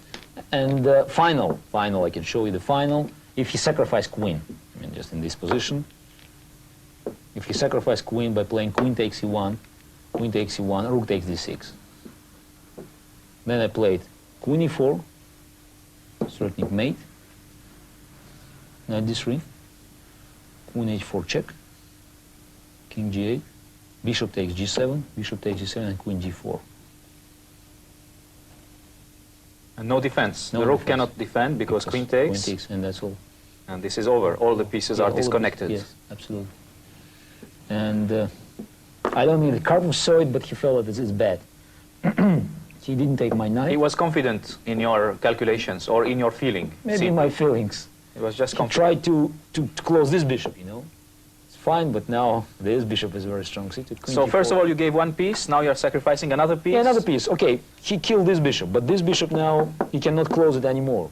And This he bishop gave is you very some strong. tempi, which is Tempi, important yes. in chess. Yes, absolutely. And I still have 6 pieces in the So attack. 6 instead of 7. This is not a big loss. But no, there's no pawn, you know. But one defender less, as you said Yes. before. So instead of 5, now 4 defenders. Yes, and it's not enough. He played bishop c8, trying to have some play. queen h4 check. If he goes king g8, then simply king h2 and no defense on knight g5. Knight g5 and then queen h7. Yes, and mate, yes. Mate. He's trying to stop me. Rook h6, take, king h2. Very It's strong move. An important move, you know. Just now my knight can go because rook is hanging without check. Queen e5, knight g5, king f6, queen f6, rook e8. Now I have only 5 pieces in attack, but you know, just 3 defenders left. And it's just 5 very powerful So it pieces. was 7-5, 6-4, and now 5-3. 5-3, yes. 5-3, yes. And So anyway, still the proportion is still yeah, very but difficult. 5-3 is much more dangerous than 7-5, you know.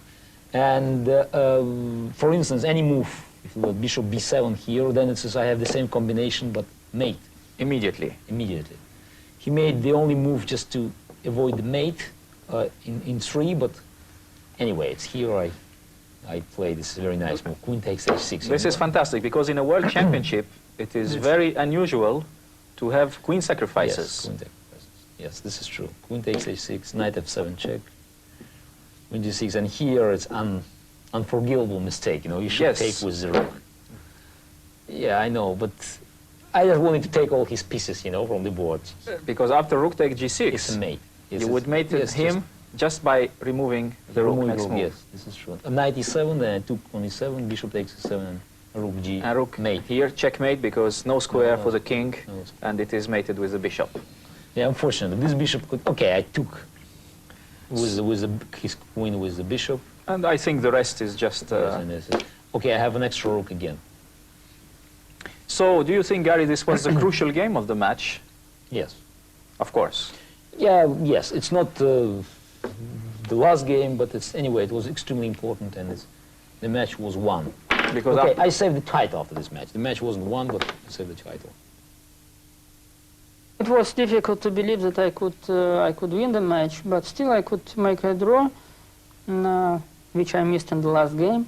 I just decided to forget about title, about the whole match, but just to win this micro match or mini match out of 4 games, which I succeeded. At least one small task was fulfilled. We are now about to witness the magic of Garry Kasparov.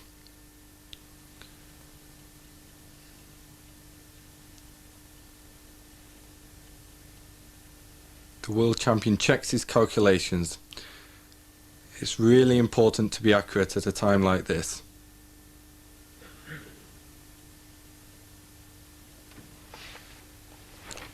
He has to restrain himself. Clearly, Kasparov's very excited here.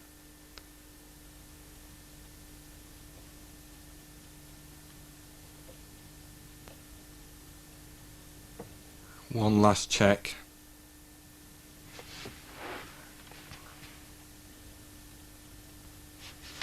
Now the incredible move. Queen takes h6, sacrificing the queen.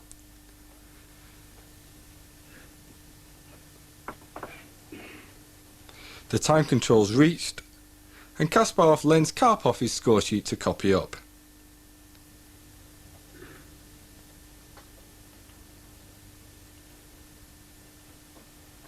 And Karpov concedes. What an incredible game by Garry Kasparov.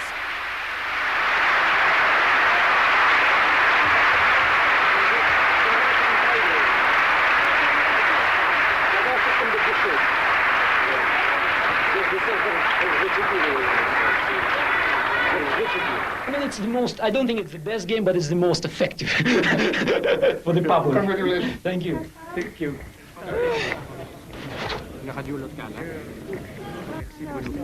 It's over and I'm happy, and I think that I believed from the beginning that this game will be very, very successful. I really believed it. Although there were hard times sometimes, but I believed all the time. I think that Garry is more than happy. Thank you.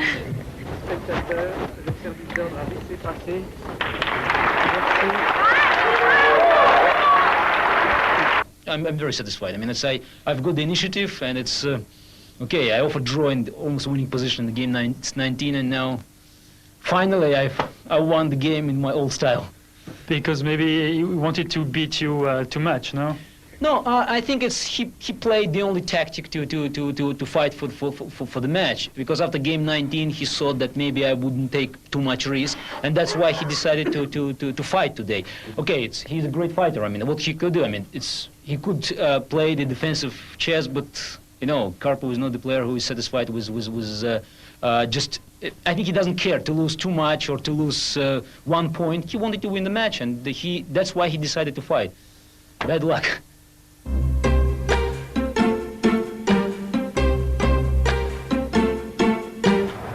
Game 21 starts on December the 19th, 1990. Kasparov arrives looking confident, with good reason. The challenger now needs 3.5 out of the last 4 games to gain the title. This seems like an impossible task, but Karpov will fight against fate. And Kasparov will come to name this game the punishment. The punishment. The punishment, Yes, we can yes, call this yes, game, yes. Garry. The challenger never surrenders, and Garry Kasparov will come to learn this by the end of the match. Again, Kasparov chooses a King's Indian defence, but this time Karpov deviates by playing 5 f3. This is known as the same-ish variation.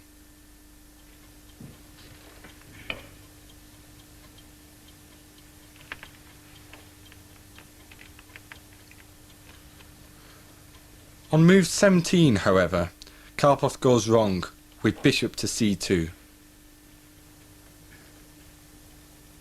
Knight g3 could give him an advantage. Knight g3 would give an advantage Yes. to Karpov. Yes, But seriously. instead He of played that, typical Karpov move, bishop c2. Bishop If c2. I played king, he played bishop c2.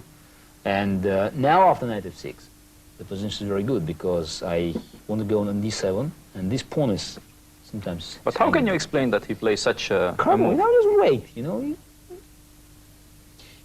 Sometimes he refrains from the very aggressive Why? combinations, just to wait the better moment.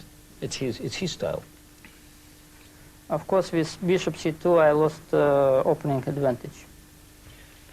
So Karpov decided to return the bishop to d3. Was this a good idea? Now, probably he made the best move. Strong character, you know. Not many players would admit it. So he admits his mistake and he Absolutely. comes back. So you think this is a tempos, yes. very courageous move to Yes, play this in very this moment. powerful, yes. The chess player must recognize when he played a bad move, even if he has to show it to the opponent. No, otherwise, you can be immediately punished.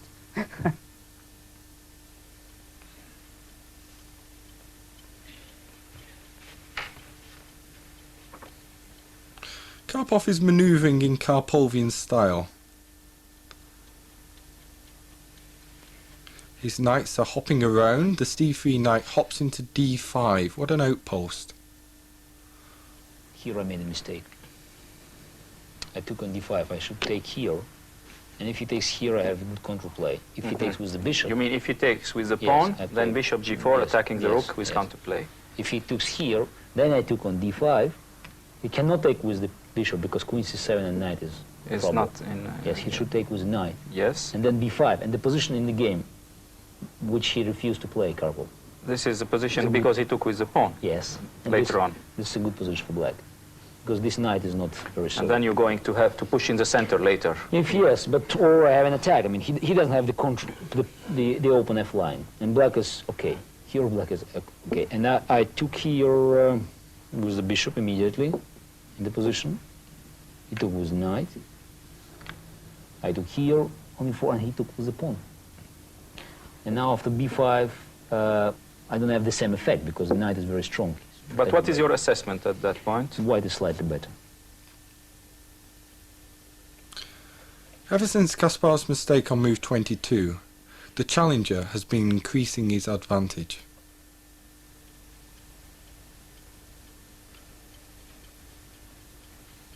What does the world champion think about his position after he plays 28, queen to d8? Queen d8, yes, I have to activate my queen. It's the problem I cannot attack him here. I don't have enough pieces. And you think white is still better here? Definitely. It's the problem, another problem that this is, all endgames are very bad for black. Any change of piece gives good advantage here because this pawn is very weak and, you know, as it happened. He had to take here, he had to give out the bishop. He takes d4, queen e2. And I realized that it's not easy for black. And I think I made a mistake here, queen h4. This is a mistake. Queen g5 was much stronger. Because now if he tried to change the line, then I take here, and queen coming on d2, key square. Or I can threaten queen g3. After queen h1, he played rook f1, and if now I take here, queen g3, knight b4, I didn't see how to equalize the position. It's worse for black. Because, you know, the same problem. All endgames are bad. And the problem, I found the best chance. I tried to keep the rooks. Because with rooks, the pawn are not so dangerous. I mean, until I have rooks, I have some counterplay, and his king is with trouble. He played rook f4, queen g5, a3, bishop h5. Endgames are very dangerous because I'm losing this pawn. I play h5, and he made very strong move. Maybe it's a blunder, but he made a very strong move.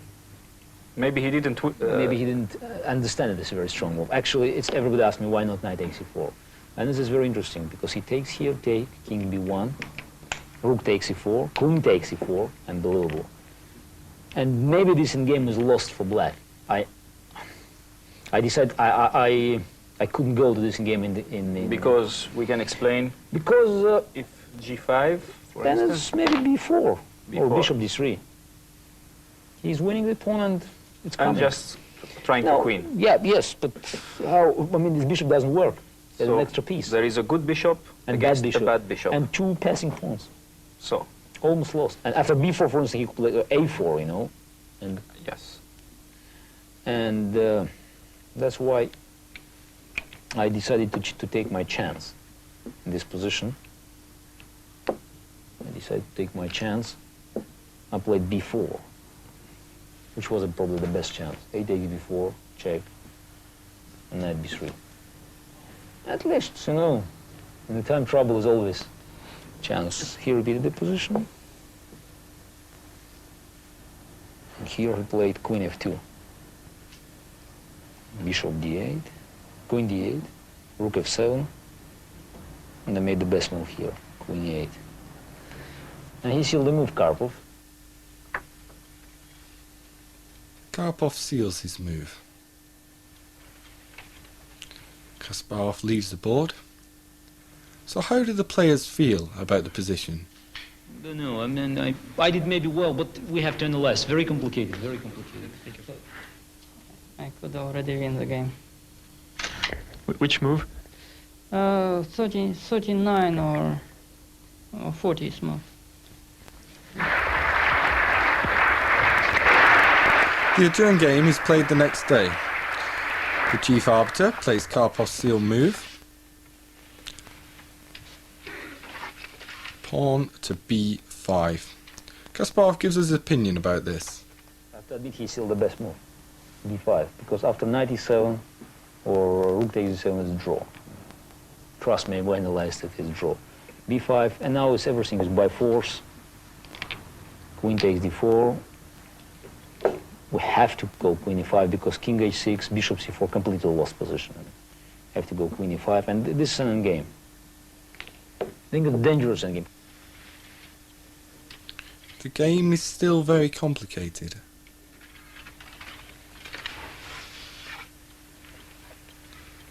Karpov plays 47, knight to e3. And the world champion counters with rook e1. This position shows how bad we are, in chess, all human beings. Because it's just, not so many pieces. And after 10 hours of analyzing our team and 10 hours Karpov's team, we still didn't know the conclusion. So when you came over the board, I didn't know the both conclusion. Karpov and you Didn't know the conclusion. didn't know what was going to happen exactly. And I still don't know exactly. This is a decisive moment of the game.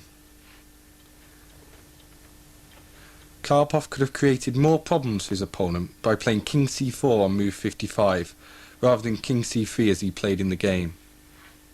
Decisive mistake, king c3. After this move was draw. King c4 was the only chance. I analyzed a lot the position. Think white is winning, but it's so complicated. You think white is winning here?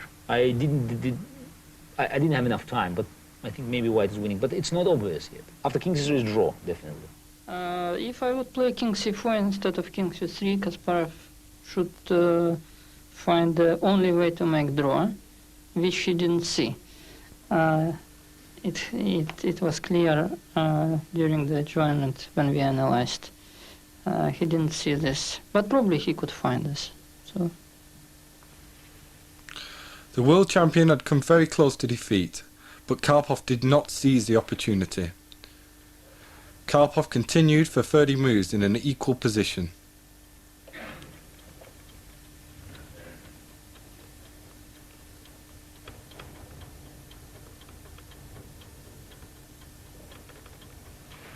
But finally, he had to agree a draw. So the score is 11.5 to 9.5. Kasparov needs just a half a point to retain the title. Let's chat to him after the game. Now Saturday. We'll see. I have a good position now, very good position.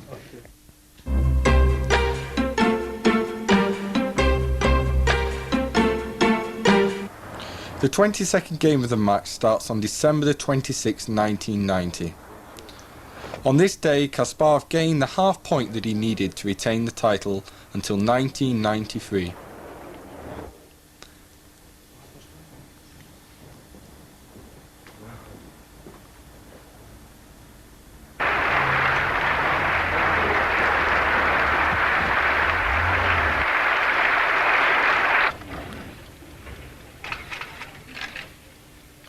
Again, e4. Yet again, Karpov turns up a few minutes late. The players opt for the Spanish opening.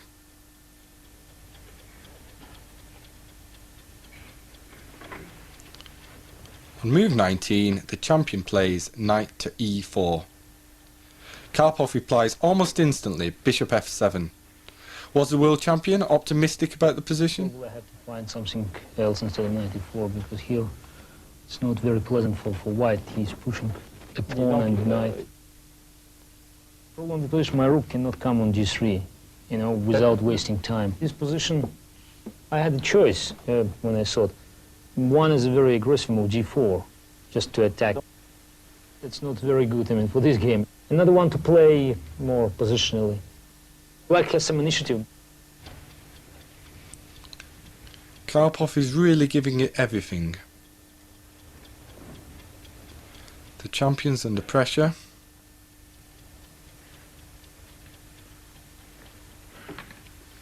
On move 21, Karpov plays rook takes e1. Rook on e1. it's a problem that if I took with queen here, Oui. I didn't like c4.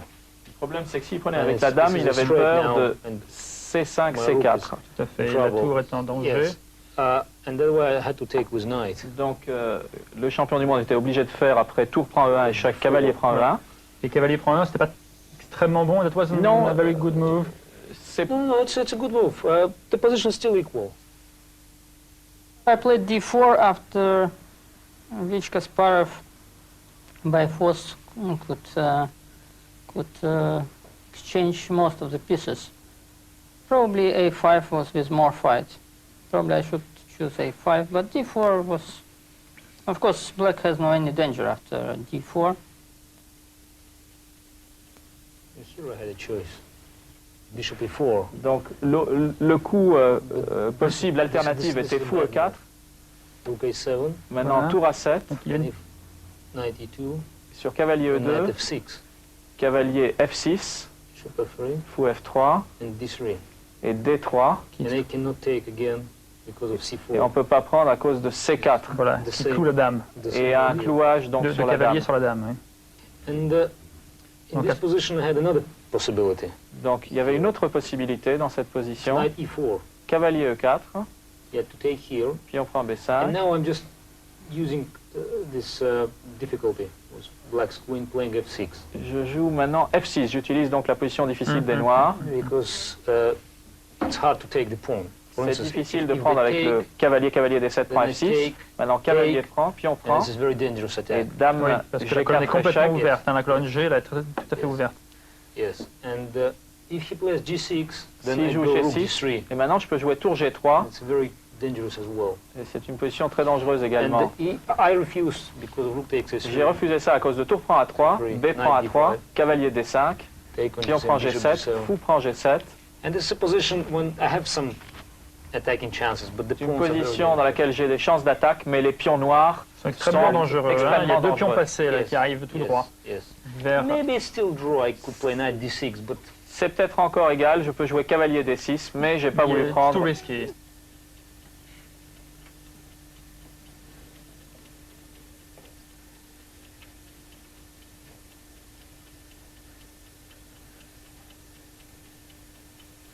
On move 24, Kasparov plays bishop takes a2. Karpov now has two possibilities. Either a takes b5 or c4 as he plays in the game. if he takes on a2, Oui. and I take, Le champion du monde est en train de nous expliquer que c'est un coup nécessaire, parce que si le fou avait pris en A2, then it's, for instance, par exemple tour prend takes A2, here, I take puis on prend here, tour prend A8, and then give check and take. et il gagne un pion qui lui donne un avantage suffisant Tout à fait pour suffisant. continuer cette partie.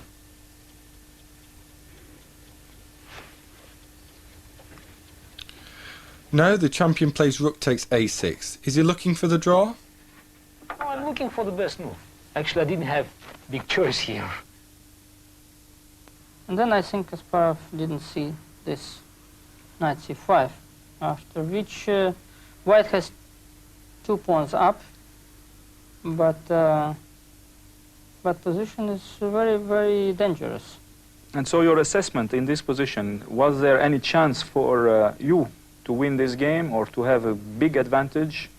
No, big advantage I cannot say, but it's clear that black has no any danger in this position, and white should show their skill to fight for the draw in this situation. In spite they have 2 pawns more. So Kasparov exchanged rooks, queen, and then bishop b1, and then d3. Black has the initiative. Kasparov explains why queen a1 is too dangerous. Dans cette position, Because of bishop Anatoly f4, Karpov ne pouvait pas jouer dame A1 à cause de Takes fou bishop F4, e5. dame prend, et maintenant fou now E5, I'm just stopping the pawn. Voilà. et donc les pions s'arrêtent d'eux-mêmes, et Garry Kasparov fait très bien. Yes, and white is better, and that's why he had to play d3 first.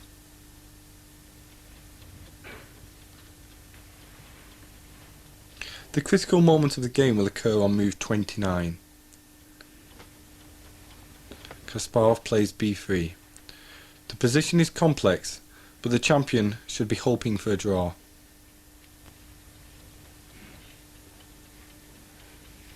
I had choice to sacrifice piece immediately, or to sacrifice after b3. I wanted to keep two bishops, you know. Oui, c'est ça. J'avais le choix entre sacrifier immédiatement ou garder une paire de fous solide au centre, et j'ai préféré garder ma paire de fous. b3. He took on b3. Donc après b3, cavalier prend b3, Took on d3. cavalier prend d3, Take on d3. Bishop takes c d3. prend d3, fou prend Voilà. d3. Maybe black is slightly better, but this is draw. Maybe les noirs sont un peu mieux, mais cette Because position devrait être égale. The pawn is very dangerous. Le pion est dangereux, King is not very good. le roi n'est and I pas have très very bien good placé, bishops. et mes fous sont très très bien And placés. it's very important that I can change queens.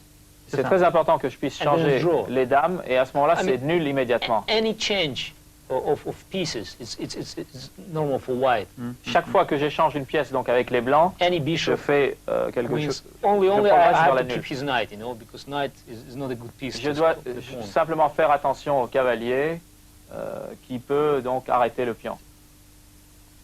Probably I could play better when he sacrificed, but maybe Kasparov just found the only way how to save the game, So how to make a draw. how to make a draw in this position. So he was fighting well also because it was not easy position for him. Yes, yes. So he found the right solution, I believe. When you have one piece and another opponent has pawns, and there are queens, your only chance is to organize the attack against king. It's only chance. But my king is very good. Mais mon roi est très bien placé, And plus, protégé par mes if you pions. go to the king side, then it's the pawn is dangerous. Si vous allez trop vers l'aile droite, à ce moment-là, mon pion à l'aile dame devient The dangereux. pawn is well protected by this bishop, and then I can move it.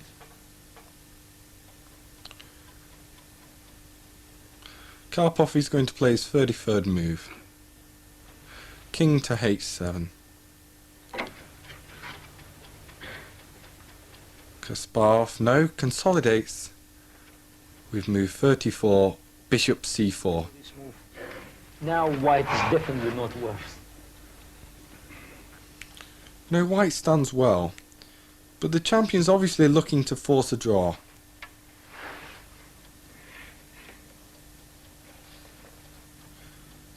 He does this on move 39 by playing bishop d4. Instead, he could have pushed his b-pawn, b6. This might have even given good winning chances.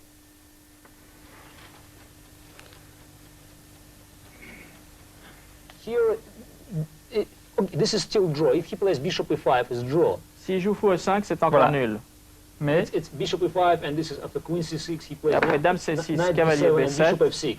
And et this fou is draw. f6, et cette position Voilà. est égale. But, you know, in the time trouble, Mais en there are retard two de temps, obvious moves, knight b7 and knight d7. il y a deux coups qui semblent normaux, cavalier And b7 they both lose. ou cavalier d7. Et les deux perdent. Après b7. cavalier b7, I played bishop d4, fou d4, bishop e5, fou e5, f6. f6. Now, if he takes with the queen, then Alors si queen dame a prend, check and dame queen e8 takes échec, suivi de dame prend, Bien fou, sûr. gagne une If he pièce. takes with the bishop here, S'il prend avec le fou, I take here, fou prend. and he cannot take here because I Il ne check. peut pas faire dame prend check, échec, parce que dame check, e8 échec, take dame 4 knight. échec et dame prend, cavalier b7, gagne il la a gagné la partie. partie. And Hein. that's why in this position the only move is take here, Le seul coup est de and faire then dame prend, check, pion prend, and this is et very maintenant, dame dangerous prend position for h6, black. et la position est Because très pawn is dangereuse. keeping knight, and I'm Tout à just fait. pushing another pawn. Probably this position is lost. Cette position est probablement perdue pour donc, Anatoly Karpov. For instance, if he makes another obvious move in the position, knight d7, S'il fait un autre coup évident, cavalier d7, I don't see the defense after queen a6. je ne vois pas de défense après dame g6 en e6. And it's no moves for black. For instance, if they cannot take because I take Dame here, prend, pion prend, and if knight f6, then bishop cavalier f4. f6, fou f4, And the pawn, the b pawn, et le the pion pawn is b va à dame. Pas dame. yes, and this is very dangerous for black, and I had to try this chance probably. C'est très dangereux pour les noirs, j'aurais probablement dû essayer cela. But you know, I remember that draw is enough, and Mais je me suis rappelé que la nulle était suffisante, I played et donc j'ai joué fou d4.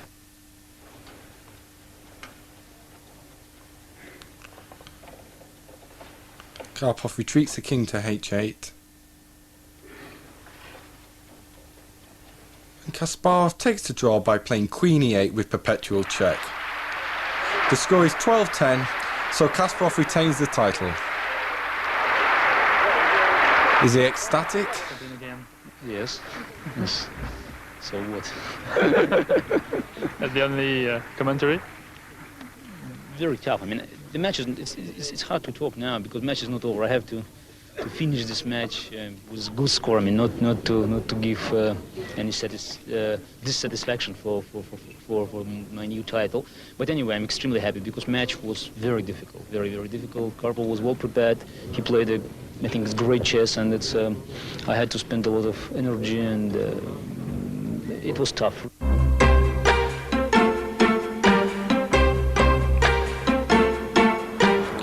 Game 23 starts on December the 29th, 1990. Karpov cannot win the title, but he still has hopes of drawing the match. A 12-12 tie would leave many in doubt as to who is the best player in the world today.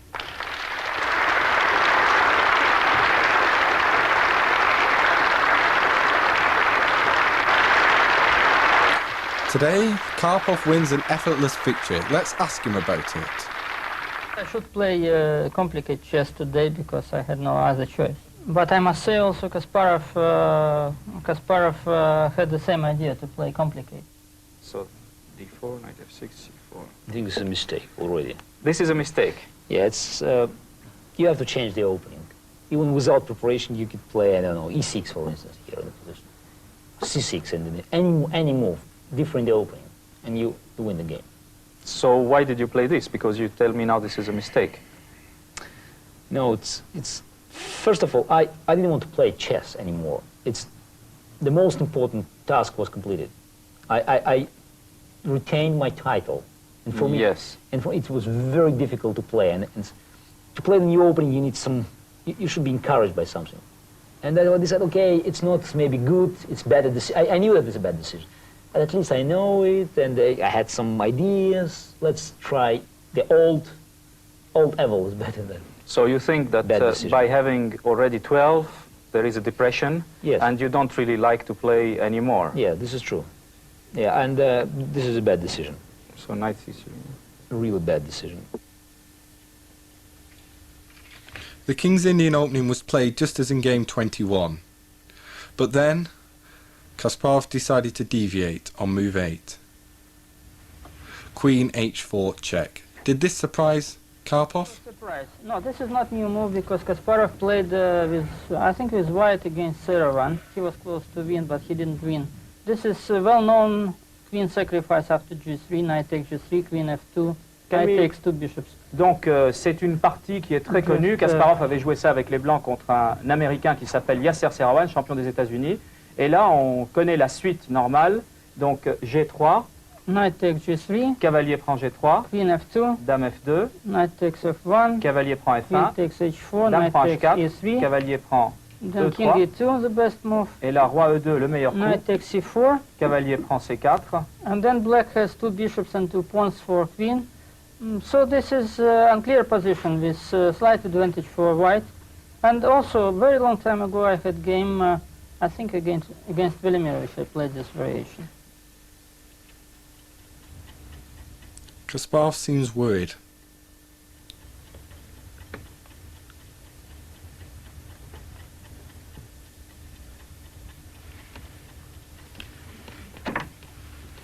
Karpov plays g3. And Kasparov retreats his queen to e7. Is he really happy with this position? The line is quite suspicious, you know. It's good if you have the score 10 to 12, you are losing. It's a very good choice, but not with a 12-10, because the best plan for white is to attack, yes, and he must attack. Yes. It's normally if Karpov had an equal score, he would think to attack or to improve, but here I had no choice. I mean, I played a suspicious variation. I started to play very risky, and it wasn't my duty. It was his duty. Okay. I think the result is a punishment for the bad psychological decision. I believe in the punishment, you know, in chess. So, thank you. Let's. He played by the way, I have to admit, he played the opening. His opening plan was very well. Maybe he prepared it at home, but I had troubles.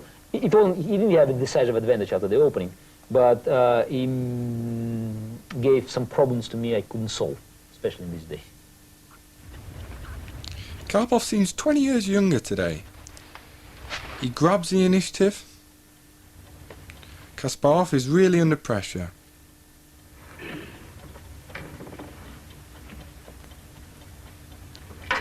He has to play knight f6 on move 13 to bring the knight closer to the center.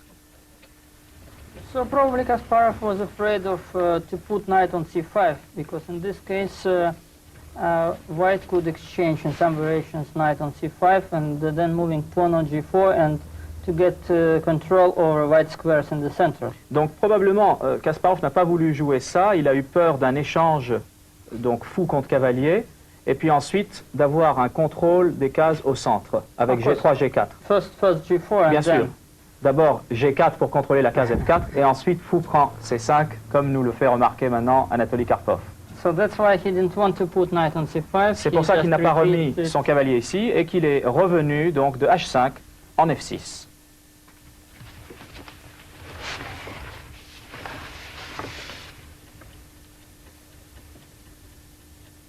On move 14, Karpov plays knight f2. So this was not easy decision because C'était pas une décision facile. White had another possibility to play bishop g5 immediately with the idea to play g4 next. C'était pas une décision facile parce que les blancs avaient une autre possibilité, c'était de mettre le fou e3 en g5 avec l'idée g4, g4. G4, yes. D'accord. And but then after bishop g5, black could play knight c5 immediately. Mais après le fou en g5, à ce moment-là, les noirs peuvent mettre leur cavalier en c5, il est plus contrôlé donc par la diagonale du fou. Bishop left this diagonal. Parce que bien sûr le fou est parti. And so I play knight f2, just keeping knight on a6 because now if black plays knight c5, I play g4, and then after f4 I had exchange on c5 and full control over diagonal and squares in the center. Donc je vais essayer d'expliquer ce que nous raconte Anatoly Karpov. Si maintenant, après cavalier f2, Garry Kasparov avait joué son cavalier a6 en c5, le challenger pouvait jouer g4, et on ne peut pas enfermer le fou parce que maintenant, on prend le cavalier, fou e3 prend c5, d6 prend c5, et les blancs ont un contrôle total de la diagonale blanche. And also e4 square, Et la which case, is very bien sûr, important. e4 qui est très importante puisque les cavaliers ont un grand rôle à jouer.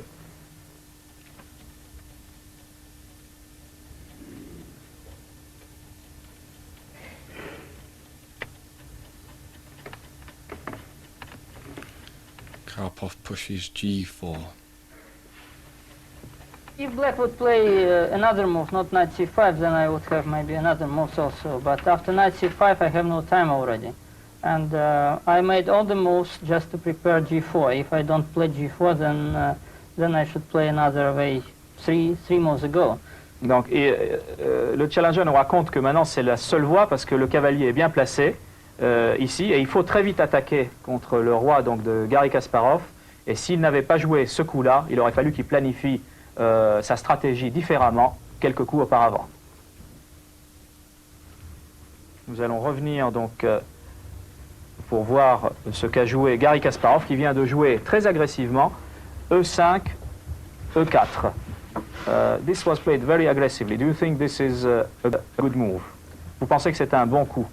But actually, black had no other possibilities because if they exchange pawns on g4, then they give again e4 square, and if they, which is very bad, f4 for instance, then just white has fulfilled their ideas to control white diagonal and e4 square.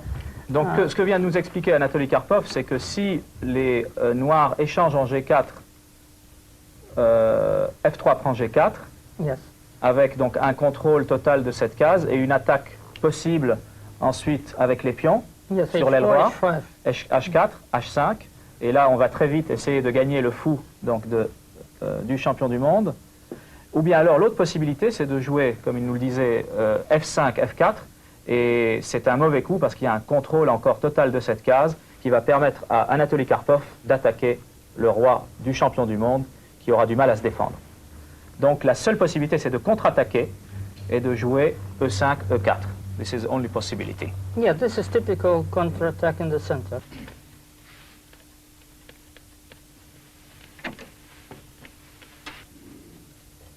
And now White had different ideas also. Et maintenant, les blancs ont différentes idées, différentes possibilités. But then I decided that the best one to be just to blockade this pass pawn in the center and threatening to push black's knight. Donc j'avais plusieurs possibilités, mais j'ai décidé d'arrêter ce pion noir au centre et de commencer à pousser mes pions blancs vers l'aile roi, vers le roi donc de Garry Kasparov. Which is the most important moment of the game, that knight from f6 has no other squares, only g8 or e8, which is very bad. Et c'est un moment donc critique de la partie, comme nous l'explique Anatoly Karpov. Maintenant, si le fou s'en va, le cavalier donc de Garry n'aura plus que 2 cases. Après cette attaque du pion, il pourra venir soit en g8, soit en e8. Et donc, c'est un cavalier qui n'est pas sur une case très active pour pouvoir ennuyer les pièces du challenger.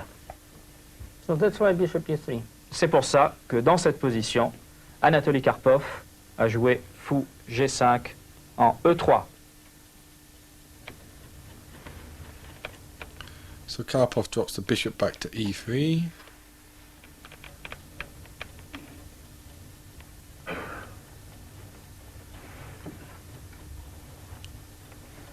And the new world champion puts his knight on the corner of the board over on a4. Karpov pushes g5, hitting the knight on f6.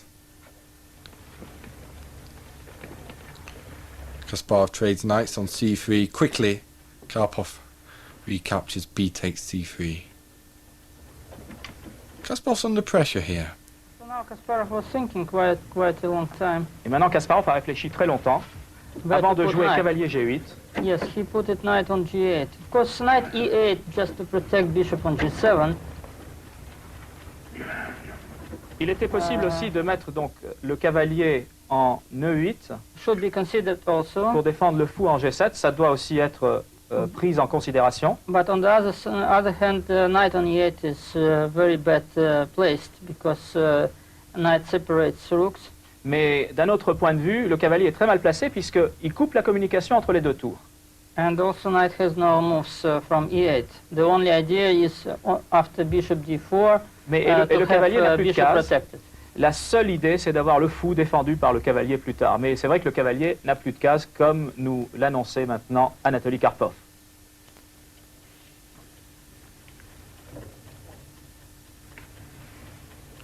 Karpov steps up the attack with knight g4. The world champion's position seems to be crumbling.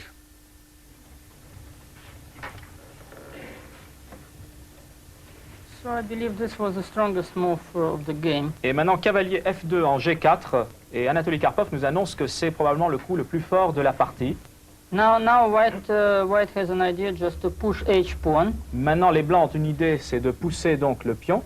But before to do this, I just moved knight to control e5 and black diagonal. Mais avant de pousser ce pion, donc j'ai mis mon cavalier ici pour contrôler cette case et la diagonale donc de ce fou qui peut devenir puissant. And mostly just to block black's queen on e7. Et aussi pour empêcher la dame de bouger, puisqu'elle n'a plus de possibilité de venir sur cette case, sinon cavalier prend la dame en e5. Of course, it's very bad now to give up bishop, white bishop. Then maintenant, ce serait très mauvais pour les noirs de donner le fou donc contre le cavalier, parce que les blancs peuvent prendre. No, rook. Avec rook. la tour.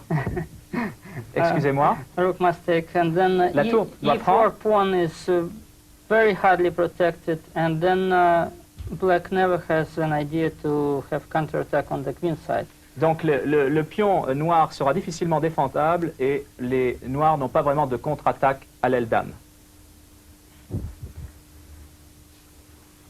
And so Kasparov was thinking quite long, and so he found the only way to try to get counterattack on the other side, because for instance Kasparov A6, a réfléchi très longtemps et il a trouvé la seule manière de trouver donc une contre-attaque à l'aile dame. A6 cannot be played because H4, B5, H5. Sur A6, c'est pas possible parce que H4, B5, H5. H5, and there is no time already for any move because H6. Et il n'y a déjà Just plus le killing temps idea. pour faire n'importe quoi puisque H6 est un coup qui tue. So that's why black should play something else. And C'est pour so, ça que les noirs doivent jouer quelque chose d'autre. so C5 was. With his back to the wall, Kasparov decides to lash out. On move 22, he tries C5.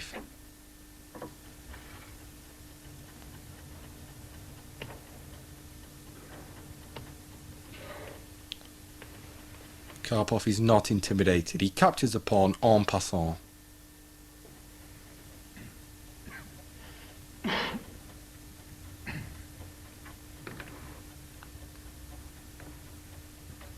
Now Gary's 23rd move, bishop takes c6. Is this a blunder?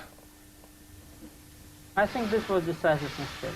Je pense que ça, c'est l'erreur décisive donc, de Garry Kasparov. Fou D7 prend C6. Only chance for Kasparov was just to give up with the bishop. Donc la seule chance de Garry Kasparov, c'était de prendre le cavalier avec le fou Just try to exploit this open B file.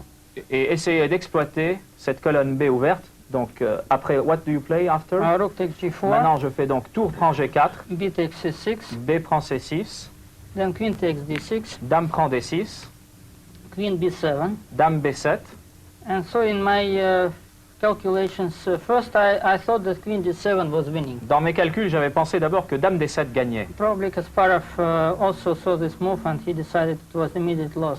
Probablement Kasparov a aussi vu la même chose et il a cru que c'était aussi perdu pour lui. But after Queen A6, Mais après Dame A6, it's not so clear because c'est pas si facile parce qu'après Fou D4, Bishop D4, then Queen A3 check, Dame A3 échec, King D2, Dame D2, and then what can we do? Then probably this check. et maintenant Dame, No, just a moment, not Dame this B2, set. pas cet échec. 97, Maintenant 97. Cavalier E7, 97, very important. un coup très important. Black protects bishop on G7, Les noirs donc défendent leur fou indirectement en bloquant la dame. and my queen on G7 is not very nice now. Et ma dame maintenant n'est pas très bien en D7. That's why I would play other way. C'est pour ça que j'aurais joué d'une autre manière. After Queen B7, Après Dame B7, I would play Bishop D4 immediately, j'aurais joué Fou D4 immédiatement, which is very strong because qui est très fort. on one very important thing. If I exchange on G7, then I exchange queens and I'm winning easily. D'accord. But- Donc si j'échange sur G7, donc le fou, à ce moment-là, je vais échanger les dames et je gagne très facilement. Après Dame là, je gagne facilement cette partie. Yeah, that's why Rook B8 is not possible now. Otherwise, Black would mate me. D'accord. C'est pour ça que cette possibilité est exclue. Il y a un mat bien sûr possible, mais là, comme nous le disait Anatoly Karpov, fou prend, roi prend, et puis dame échec, on échange les dames et les blancs gagnent. But one very important thing that after Rook A to D8 or F to D8 Mais doesn't matter. une chose importante, après tour A D8 ou tour F en D8, Queen B4 is very important move. Dame B4 est un coup très important. So I take this F file and also I exchange two pieces after which I'm clearly winning. Donc Because Queen must go to F7 la dame doit partir en F7. and then I can take even on E4 with the bishop. Et maintenant, je peux prendre le pion en E4. So this is the main thing. But still it was more complicated than Kasparov played. Mais c'était la seule manière donc pour Garry Kasparov de continuer à rester dans la partie.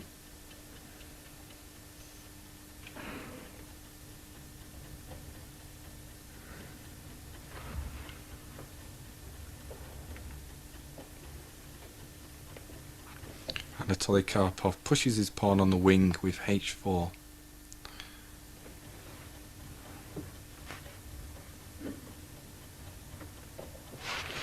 Gary lashes out with d5. This looks like a mistake. Karpov simply c takes d5.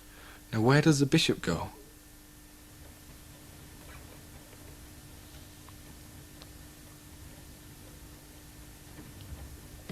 The world champion just gives up the bishop. Is he bluffing?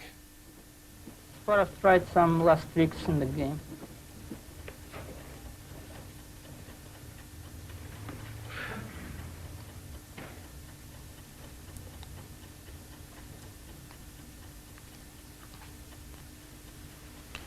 Karpov, not to be bluffed, grabs the bishop on d5.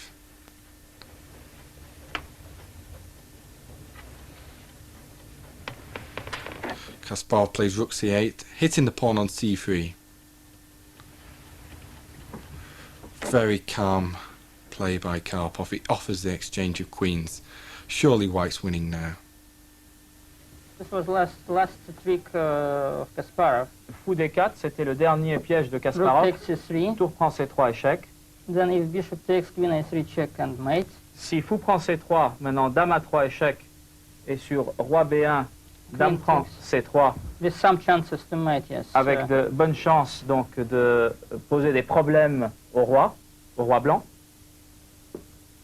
And after rook c3, if white plays king b1, king d2 is still winning. But if king b1, then Maintenant, si king les b4 blancs check, jouent roi b1, donc dame b4, échec. king a1, Roi and then A1, rook c1 et maintenant un check, très joli sacrifice de tour qu'aurait pu faire le champion du monde. Tour c1, échec. Tour prend c1. bishop takes d4 check, Fou prend d4, échec. and Et donc c'est ou bien mat, ou bien Anatoly Karpov doit donner sa dame. Dame prend d4, dame prend d4, échec. Et avec la dame de plus, le champion du monde aurait pu gagner cette partie. but queen d6, and after this black would resign immediately. Mais après le coup donc, qui a été joué dame d6, comme on va le voir cet après-midi donc au Palais des Congrès, Queen d6 then, the simple way to win.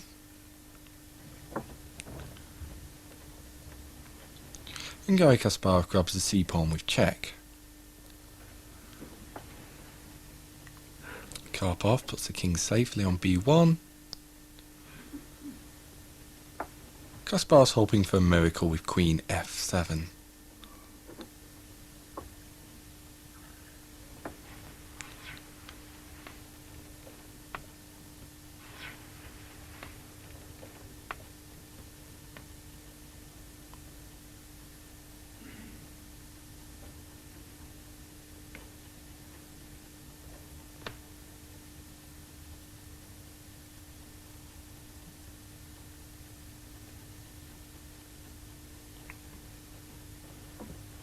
Karpov plays accurately, bishop to d4.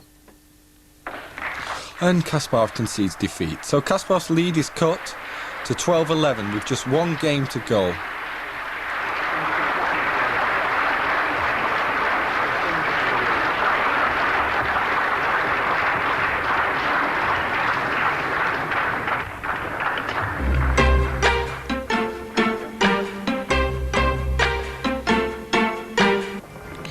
The 24th and final game of this amazing World Championships started on December the 31st, 1990. Kasparov leads 12-11. The challenger needs to win again to tie the match.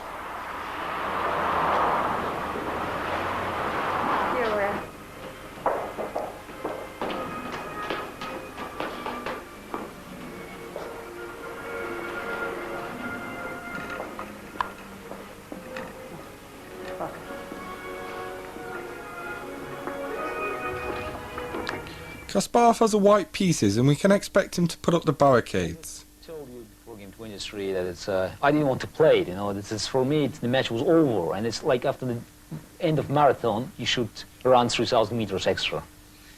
Why?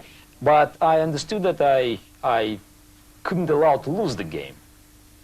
At least to stop these rumors about the setup in the match and so on. And for me, it wasn't so easy. You know, I knew how to beat Karpov with white, or at least how to make his life very difficult. But how to make a draw with white, I didn't learn it. So you think your choice that I think it was the best choice. I mean, I didn't want to profiliate move e4. You know, e4 saved my title. I mean, it was a move to crush Karpov defense. To play e4 for draw, you know, it's a very bad taste. I should play something more solid and another move. But it's knight f3 is. Most of professionals, especially on the top level, know then that knight f3 is the most secure and most quiet opening. So after knight f3, white has no any danger to lose the game if they want to make draw. And I could recall my match with Koishna when I had one point ahead before the last game in 1974, I also started with knight f3 because after knight f3, no escape from the draw, and it's very difficult to find a real fight after knight f3. So I think this was the right choice of Kasparov. So you think this is the right choice? It doesn't show that he really wants to make a draw, and it can bring him to... No, he showed immediately with the move and how he made the move that he was ready for a draw any moment of the game. Psychology is important in chess. A player in a dominating position has a tendency to relax. Perhaps Karpov is counting on this, but Kasparov is taking no risks. He wants the gold and diamond trophy and the multi-million-dollar first prize.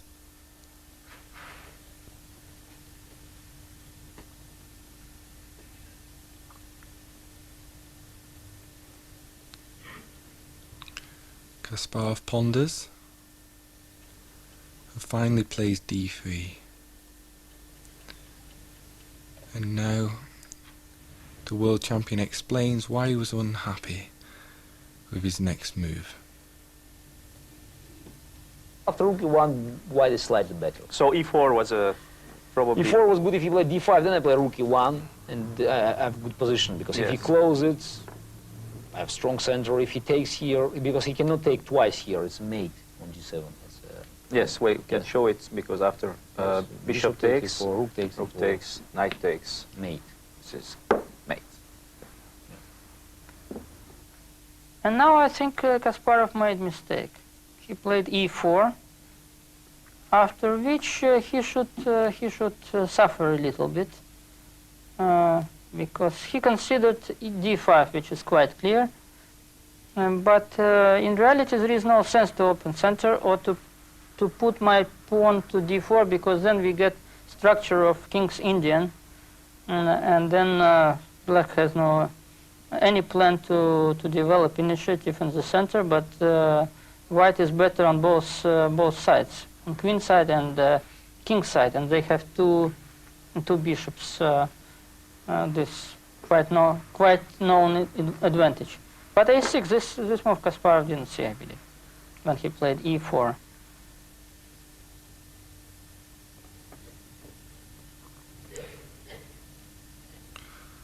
One inaccuracy often prompts another.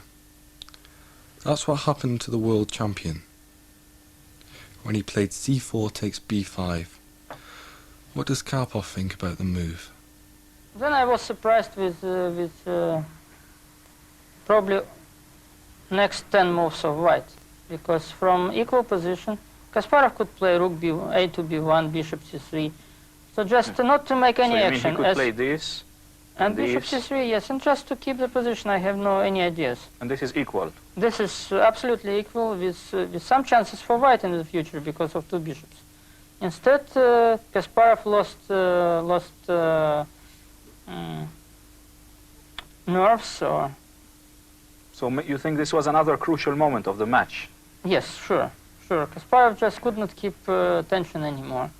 And he wanted to make draw immediately. To finish immediately. And then he got big problems, and probably he had lost position. I played here, I did a very bad move. I took on b5. Yes, this was very strange. No, it's not, actually it's not a bad move. It's not a good positional idea, but actually I could take here with pawn, and if he takes with the pawn, then I play a4. It's a good one. If he takes with a knight, then I play knight f3, it's a draw. Now it's a game for the draw, but after knight b3, e5, black is better. Now black is better. It's, it's the result of the tension of the last game. Black is better because they have an advantage in the center, they can attack here, and sometimes they can take, play d5, and it's... So how did you feel inside of you at that moment of the game? Because very you knew. Bad. Very bad. Yeah, I think I made a good move, f3. It doesn't look great, but you know, you have to protect this e4 square. Karpov tried h5, and here I made another mistake. I must go h4. And after h4, maybe black is slightly better, but nothing dangerous, because still attack here, and I have two bishops, you know. And you can maybe go here with your bishop later on. Because I just decided to go b takes c5. So you think this is another mistake to take here and play a4? Another mistake. a4, because I expected b4 and now h4. But Karpov made a very good move, h4. And now position is very bad, because if I take here, he take and play knight h5. You know, I cannot protect this pawn. And this position is bad for white. I think I made the only move, just practical best chance, play g4. Doesn't look great. So what are the chances at that moment for black advantage to for win black. the game? 70% chances? 75%. 75 even. So how bad news for Karpov's fans.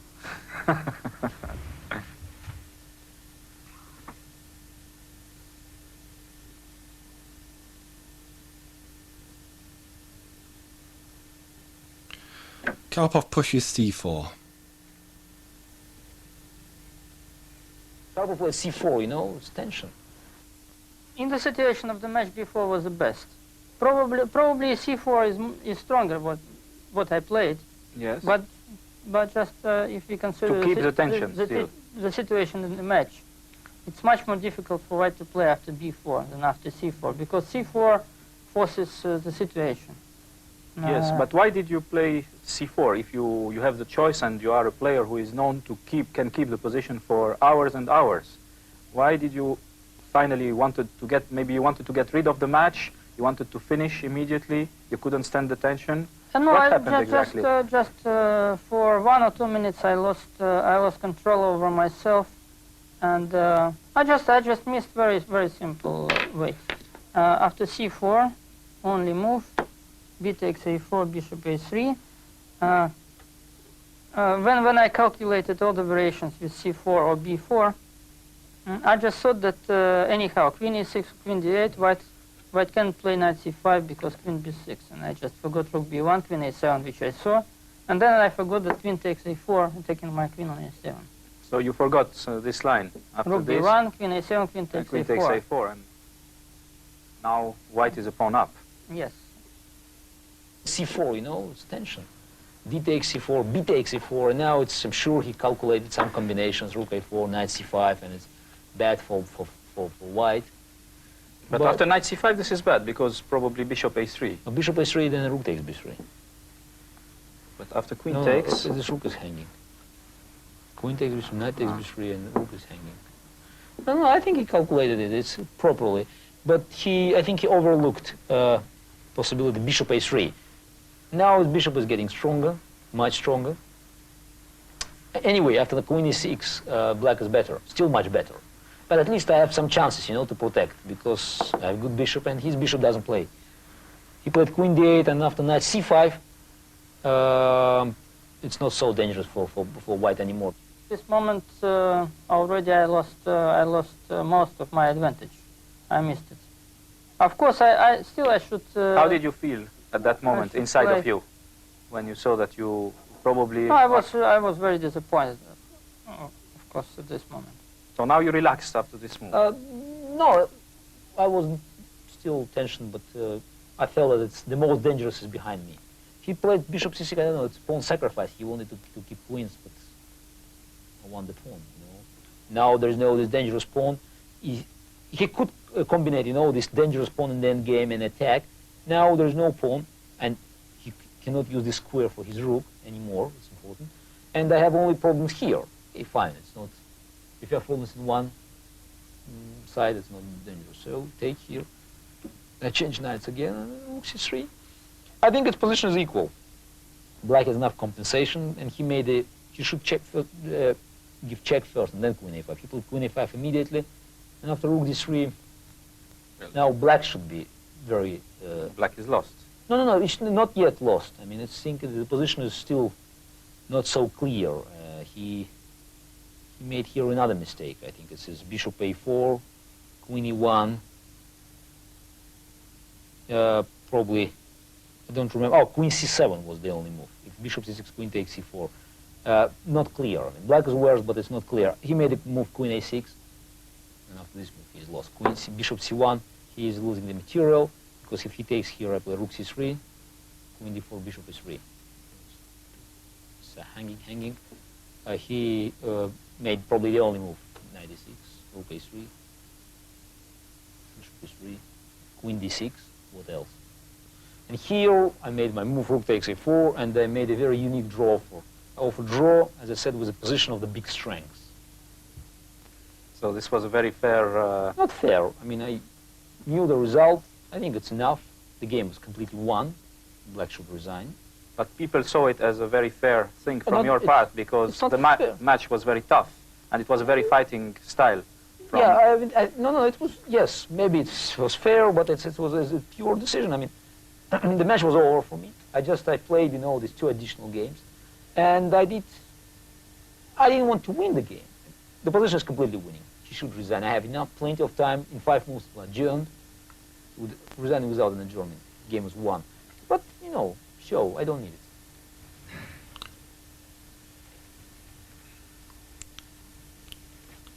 Kasparov plays his 36th move and proposes a draw to Karpov, who is in no position to refuse. So Kasparov wins the match 12.5 to 11.5, demonstrating that he's the strongest player in the world today. And it's good to see the players after the match analysing together. I take this opportunity to wish Happy New Year for chess fans and then French public, and yes, it's already New Year in my country. See you guys.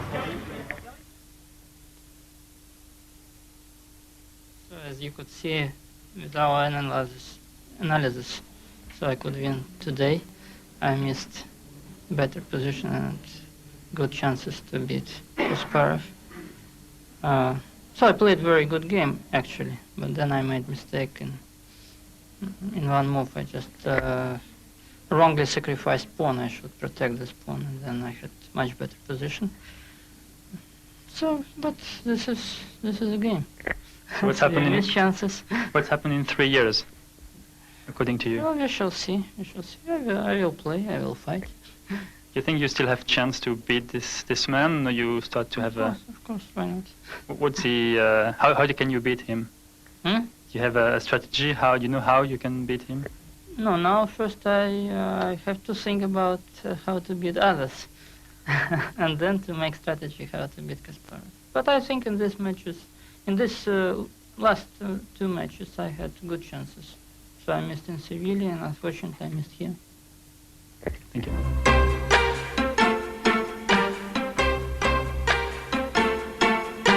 I think Kasparov was over after game 20, which he won.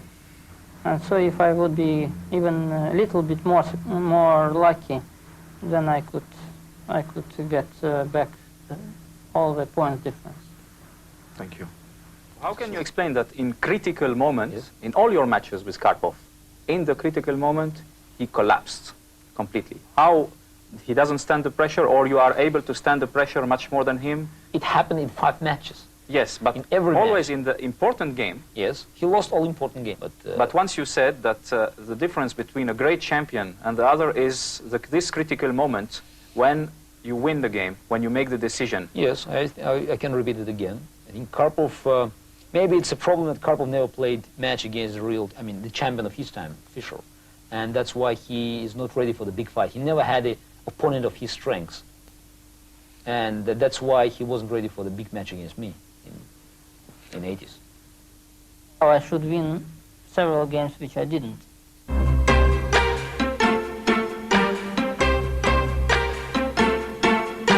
How do you explain that Karpov was most of the time in time trouble, and you had a very good control of your time in the games? That's the only success of my psychological preparation for the match. I mean, I could prepare myself not to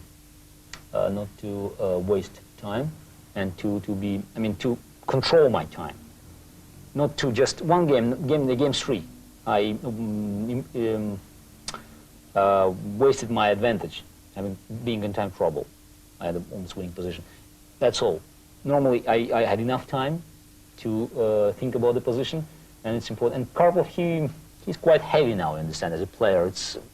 He was a little bit afraid to make decisions, and in every game, I was behind him on time. And actually, I think I spent 4.5 hours less than Karpov. 4.5 hours. You already made the conclusion about the hours in this match. Yeah, but it's one of my coaches calculated. 4.5 hours. So this is a lot, because this is quite a lot. It means you can make your decisions much quicker than Karpov, and it means you have more confidence in a way. Yes, absolutely.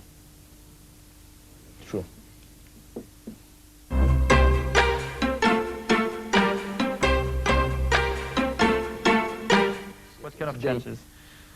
Okay, we already changed the image of chess. It's a big attractive sport now. Now we have to change rules. I think we should eliminate timeouts. We should think what to do with adjourned games, with time control. Maybe it should reduce the length of the match. I believe that we'll have the serious market research, serious research of the game, and 993 will play the match. I will play the match against the challenger under the rules which fit the public, TV, media, and the players. Now we have competition, not only two main players, but competition of the teams. When you have adjournment, maybe in 2 years it will be competition of computers during adjournment, because one team would use the help of one computer, another team of another. And I believe that we must eliminate these adjournments as much as possible. I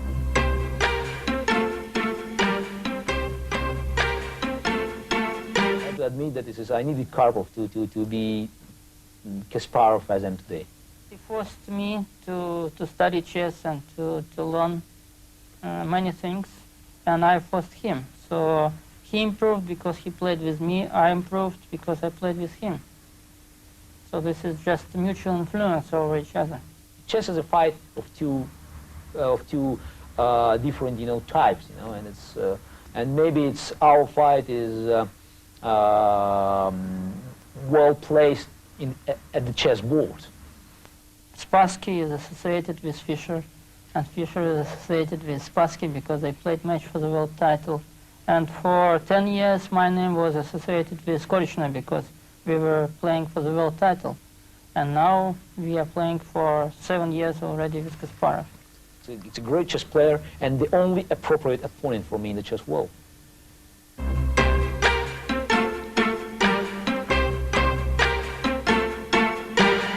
declare Garry Kasparov world champion 1990.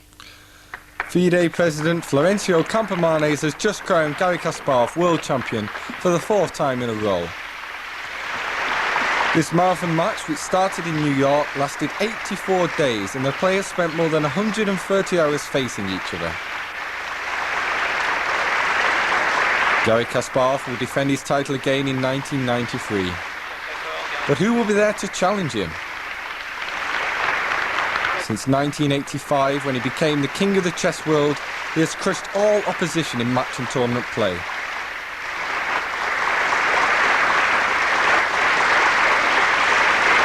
We must all pay tribute to the courage and tenacity of Anatoly Karpov, which helped to make the match so spectacular.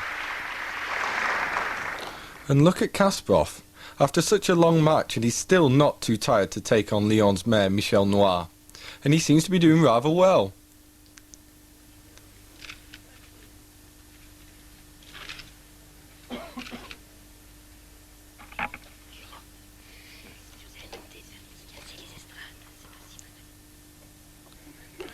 Yet another victory to Kasparov. And all that's left for us to say is see you again in 1993, Garry.